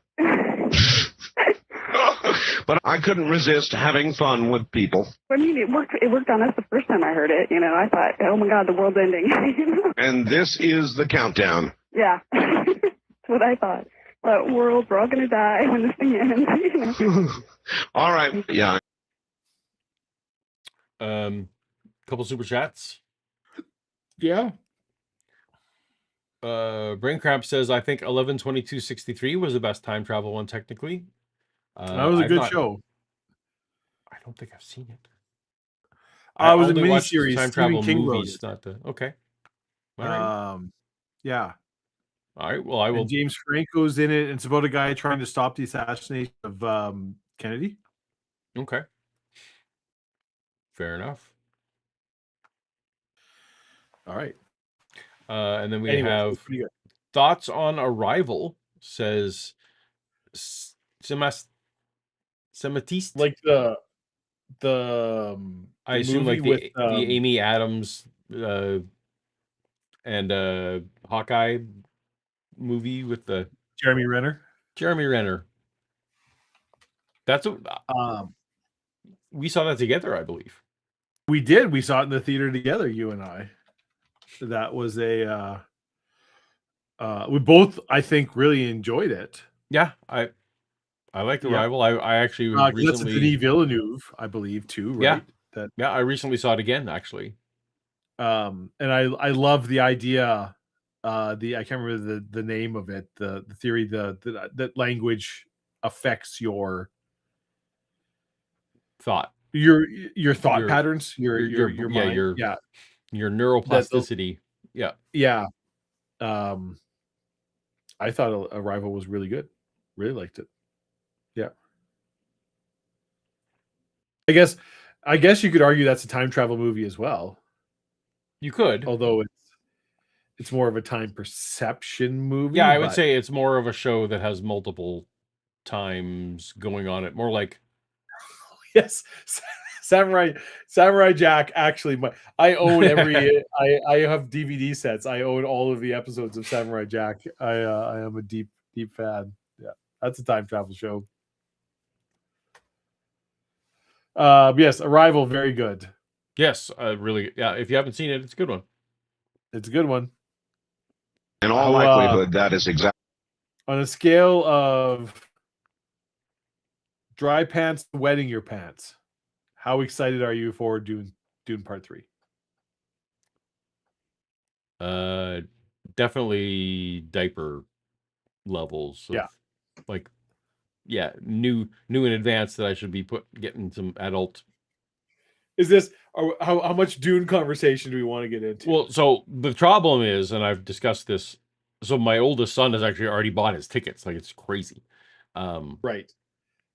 I need to calm down about it. Like, I need to. Yeah. I very much need to. It's probably not going to be as good as your. No, because it can't. Now it's like it can't even it can't be as live up good. here. So yeah, like definitely, I'm feeling more excited even than I was like for Return of the King, or. And I need. So I really liked Dune 2, but I Yeah. still feel sad that the first 2 Dune movies weren't a trilogy because there's so much stuff that's cut out. And I know a lot of people like Dune 2 better than Dune 1. I like Dune 1 better than Dune 2. And I remember you and I talked about it. I'm like, after Dune 1, I'm like, well, holy shit, like there's so much stuff they haven't touched on. And like, I don't understand how they're gonna wrap this up in a second movie. Right. And they do just by kind of like brushing over a lot of stuff. Mhm. Right. Like the Emperor is barely a part of it. Oh, he's and not the even Emperor's- born. It's like, yeah. Yeah. Yeah. And the Emperor's daughter, whose name I can't remember, like his wife, Yep. who's a major character. Florence Pugh. Florence Pugh, but it's like, yeah, all of that is like, yeah, we're not getting into any of that. We're just gonna like, don't worry about it. It's fine.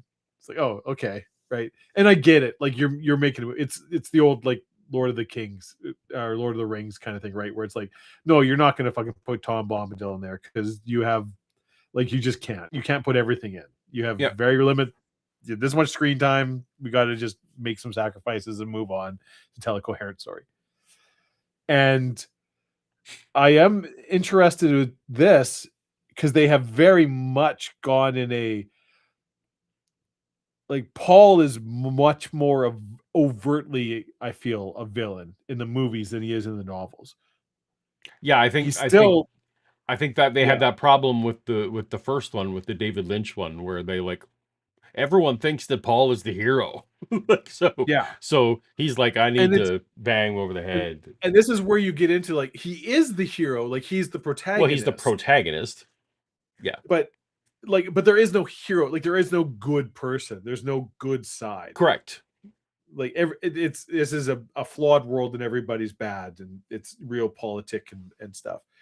But in the books, and you can disagree with me, but it's like he at least is more ambivalent about, or at least more like, I don't want to do this. It's like, if I do this, it's going to be bad. It's in the books. I feel he's kind of dragged into it. He's like, I don't want jihad. He's kind of like actively trying to avoid this, but circumstances beyond his control, fate, like it's just, everything is like, it's drawing him into it. And he's just like, well, I can't not do it. Like it's finally, he's just like, fuck it. This is happening. Holy war. Well, the movies, it seems much more like he's just like, yep, I'm avenging my dad. We're doing this.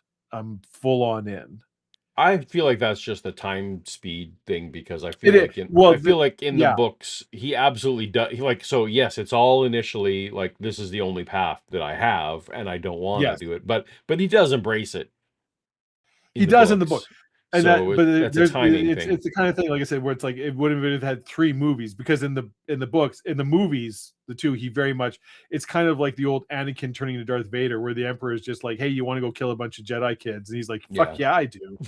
And you're just like, what? I've been waiting. Where did this come from, right? And the movies kind of had that problem where it's just like, well, I guess I do agree that is a problem. Is that it to turn on a dime in the movies? Yeah, and it's and I get it. You don't have an hour of extra time to show the years you've been living with the Fremen and the philosophical hoops you've been jumping through to get to this point, which we have that luxury in the novel. Yeah, I am still on record. I still think that this is both Dune Messiah and Children of Dune in one movie. Yeah, I think you're probably right. So I'm just like, so it's going to be even more speed run. So I'm just like, yeah, it'll probably be good, but it's going to just be like, here's the Cole's notes. It's speed run. Yeah. Right. All right. We're going to finish out art. And then exactly what it is. But for lack of a better explanation, it sure sounded good. That Hail Mary frequency, right? Wildcard line, you're on the air. Hi. 3 quick points, if I may. With more ultraviolet and X-rays reaching the upper atmosphere due to the thinning ozone layer, I think we can expect more meteorological commotions as the ocean water heats up and the air rises and more cold air comes in, bringing rain and snow as we're getting here in the winter. But the approach of not only rogue comets and asteroids, of which it's estimated there are over 30 trillion throughout the Milky Way, resulting from the birth and death of stars, and also the displacement. Disagree. Comets don't come from stars, but that's all right. Of stars, do also I was actually nodding along. I'm like, oh, this is an actual rational caller who like, Yeah. oh yeah, his prediction is that global warming is going to get worse. I'm like, yeah, okay. But then he's There like, was like 30 trillion comets in the Milky Way. It's like, okay, fine. Most of those are fucking thousands of light years away from us, so it means right. nothing. It has no and impact in any and way or on the anything. size of hail, and Yeah. Yeah. To solar collisions, excuse me, which could send a rogue star system our way, impacting the Oort cloud as well. And if the rogue system has an Oort cloud with up to 1,000 comets could enter the solar system, according to the Astronomy magazine of this month. 1,000 comets. Yes, 1,000. When's the last time you've heard someone quote a magazine as a source? Cool. It's all, yeah. I mean, I suppose you do. I suppose you get like the New Yorker and things people still Yeah, talk, but it's but just kind of still funny not. for someone to, according to his magazine. According to this magazine, if this thing happened, this could happen. And it's like, yeah, oh, that's true. It's whatever. But yeah. The Oort cloud is a real thing.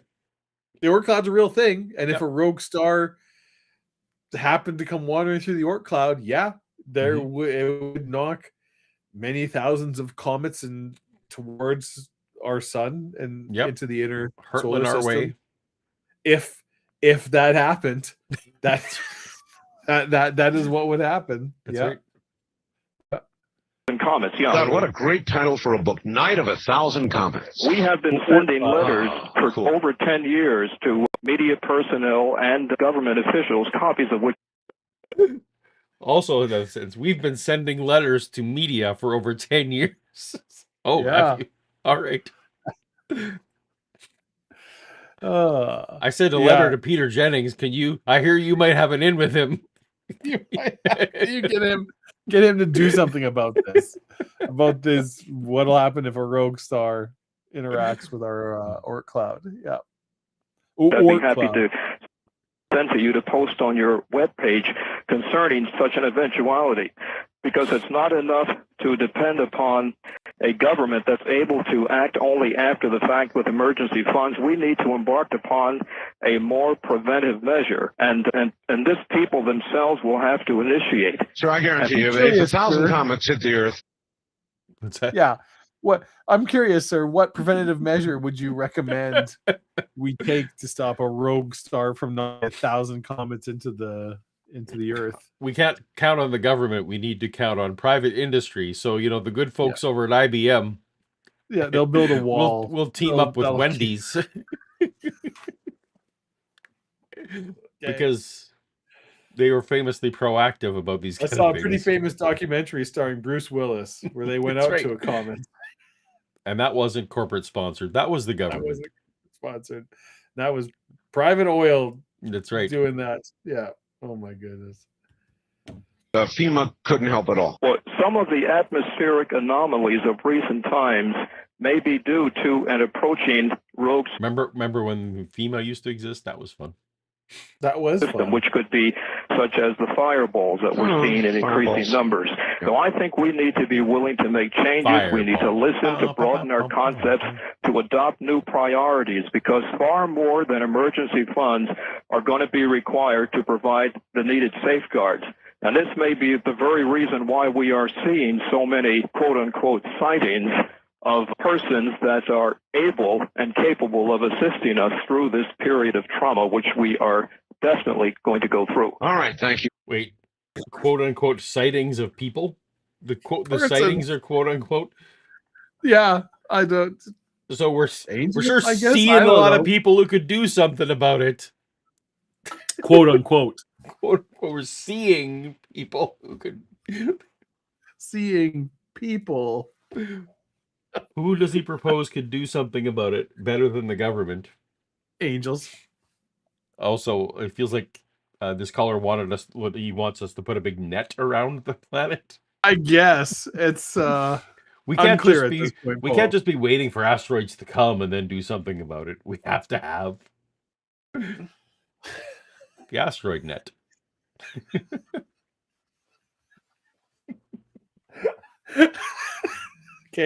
Okay. So, a good friend of mine in San Diego Genetic Built-in research. asteroid net. I know who you mean. Just Yep. texted me. Okay. Watching. I said, is apparently watching this stream right now. That's a mistake. With his son, who is early elementary school age. Okay. And this is the conversation. Do you recognize that guy? It's Uncle Z Bart. Yeah. Who's the other guy? Well, that's Bad Paul. You broke up, right? What you said? Read that again. Yeah. Who's the other guy? Well, that's Bad Paul. That's Bad Paul, right? I understand why. No, not really. Not really. His wife asked, "Are you going to let him watch this?" He said, "No, I'm not." That's a good choice. It's a good choice, Matt. Do not let your boy watch this. Yep. So that's just so you know, you're the Bad Paul who's not I understand why in that sort of situation I would be Bad Paul. I get it.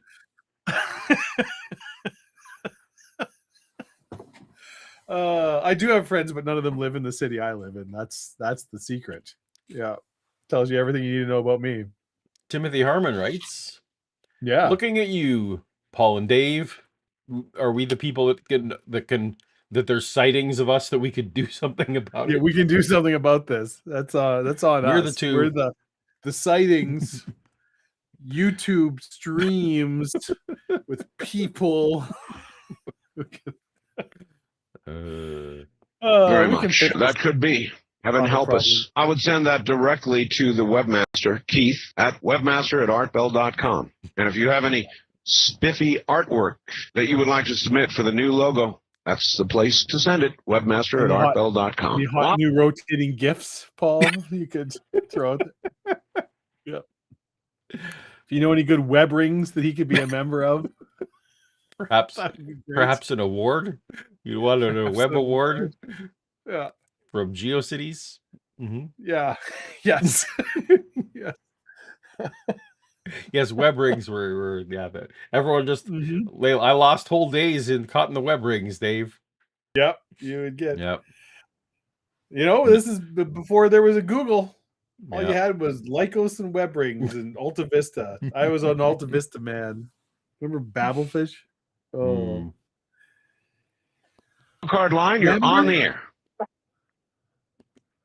Hello. Yeah, this is Mike from Glendale. Hi, Mike. Yeah, I just wanted to comment on your earlier caller who wanted to predict a major earthquake in California, Southern California. Yes.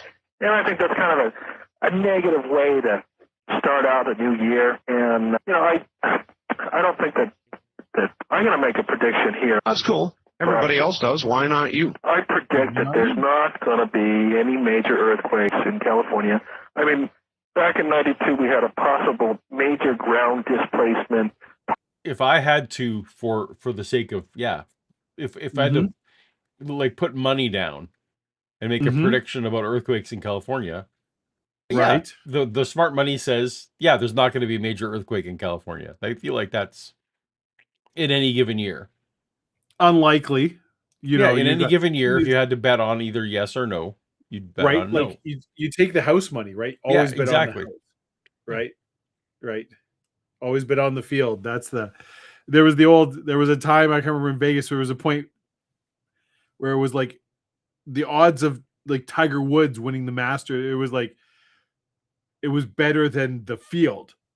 And everyone was like, no, fuck, and people did make money. It's like, no, always bet on the field. That's right. It doesn't matter how good you are. The odds of you being better than everybody else in the world. Yeah. On a given day. On a given day. Yeah. Yeah. You know, it's like, will Wayne Gretzky score more goals than, the NHL? It's like, well, no, not really. Like, he's really good, but he's not better than everybody else. That's the, possible crack in the cup. I would have. Radiohead would release a kick-ass album. That's my prediction in 1997 would have been, and I would have been right. People are going to complain about politics. People are going to complain about politics. Yeah. And I don't think that there's much more that I would just recommend. I think that Mother Nature's in charge, and there's not a lot you can do about it. And I've got a lot more trust in natural phenomena such as rainbows. I've got a lot more faith in rainbows than I do in conjectures, because I know a lot of people at Caltech and they were packing their bags. That's because he's woke. I guess. Like faith that rainbows exist, or what? I'm confused now, I think sir. this was pre when the Or do you feel that the rainbows will in some way positively, impact your life? Those are two very different. Because I agree with you, there are rainbows, right? Like I feel that's not really an article of faith. That's just a thing. It's a thing that's there. You can see them. Yeah, you probably have seen them. That's right. Yeah. Light splits. It definitely under the right circumstances. Yeah. And if you had to predict, hey, in the year 1996 or 1997, is there going to be rainbows? I think Smart Money says yes. Now, if you tell me that the correct rainbow will help you hear indigo on the 70th vibration and reveal the secret truths, then maybe we disagree on some of the details. But rainbows, we're all on board. This is it. You've got consensus. Yeah. And getting all their survival gear, and we're going to have a whole bunch of stuff. I believe in rainbows. Yeah, and they were wrong. They were absolutely wrong. Right. But when you have to make the call, do we evacuate? Do we move people? Or do they stay? And you have to be exactly right in your decision. Yep. It's not something that you can just call in and then walk away from. Well, that's right. I just think that I have a lot more faith in rainbows, in Mother Nature, and God. And maybe the guy might have something, but it really, it's a really bad way to start out the new year. Well, people, are always going to make those kind of predictions, and I think people take them in stride. I mean, people have been... Oh, my. It's irresponsible to make predictions about bad things. Okay. Predicting California earthquakes for long as I've been alive. As far as earthquakes are concerned, that there are actually two different types of earthquakes. There are those that go up and down. And back and forth, that's right. I just have a lot of faith in rainbows because, all right, sir, I've got it. Why? I think you need not repeat it again. I believe in rainbows, too. I've seen them. Happens a lot when it rains in the sun. Okay, I don't need you to repeat this again. We're fine. Moving on. It's getting a little repetitive. Yeah, rainbows. Yeah. So, west of the Rockies, you're on the air. Hi. Oh, Art, I finally got a hold of you. And it's great. What? I heard, you read Ender's Game, right? Orson Scott Card. Read what? Ender's Game. Absolutely. One of my favorite. I just went through my second reading of the entire series. Not so much the movie. Not so much the movie. I'm going to have him on the air. Really? Yep. I was just going to, As a matter of fact, I talked to Orson Scott Card about 3 months ago. Really? And I was supposed to get back to him and set up an interview, and I will. I sent you an email with his mailing address, hoping you would do that. Well, I talked to him on the phone. Great. Do you have you don't have a date yet, though? Thanks, dumbass. I know how to get in contact. Look, dumbass, I can talk to Orson Scott freaking Card. I sent you an email with his physical mailing address. Oh, thanks. Yeah, thanks. I just called him. Yeah. I think one of the greatest books ever written was Speaker for the Dead. You like to follow up Ender's Game, huh? I actually like Xenocide. I've not read Speaker of the Dead. Have you read anything beyond Ender's Game? No.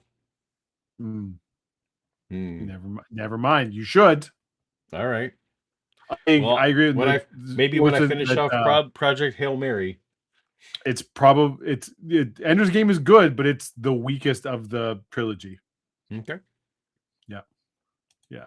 Huh. And he wrote a fourth one. Which was? The Children of the Mind. No, that one I have not read. I recommend it. All right. The series is, you probably already know, it's good. Oh, yes. Any more books about Ender have to be read. Playing them off. There's no question about it. I agree with you. All right, my friend, listen, I'm afraid that my program appears to be ending. Was never on Coast to Coast, though. I don't think that ever happened. Does that mean I get the honor? It does indeed. I am so happy. Do it. If you wanted to. George Carlin was on Coast to Coast at one point. Oh, interesting. Yeah. Oh, wait, we did that episode. Oh, we did. That's right. Yeah, and it was not that. It didn't. I mean, it was interesting, but for our purposes, it actually wasn't that interesting. Yeah. All right, Dave, we made it to the end of that. We made it to the end of that. We did it again, Paul. Knocked it out of the park. No notes. 10 out of 10. notes. So do you have a joke for us? Paul, lately I've been thinking I need to exercise more, get my health in better shape, as we all do, right? So I've been thinking about taking up quiet tennis. Quiet tennis? Quiet tennis. Yeah. What's quiet tennis? Like normal tennis, but without the racket. Pump. Thank you for playing along, being my of course. being my straight man there. I figured out what the assignment was. Yeah, all right, everyone. You do your job here. Thank you so much for hanging out with us. That was a good one. We will look forward to seeing you next time we are on. Have yourself a great day, evening, morning, wherever it is you are. And you are. Night. Keep being fabulous. You know who I'm talking about. And that's the end of our show.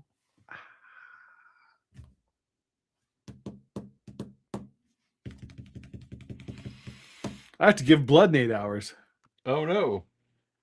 They don't check for alcohol. Well, that's good. That is good. Yeah.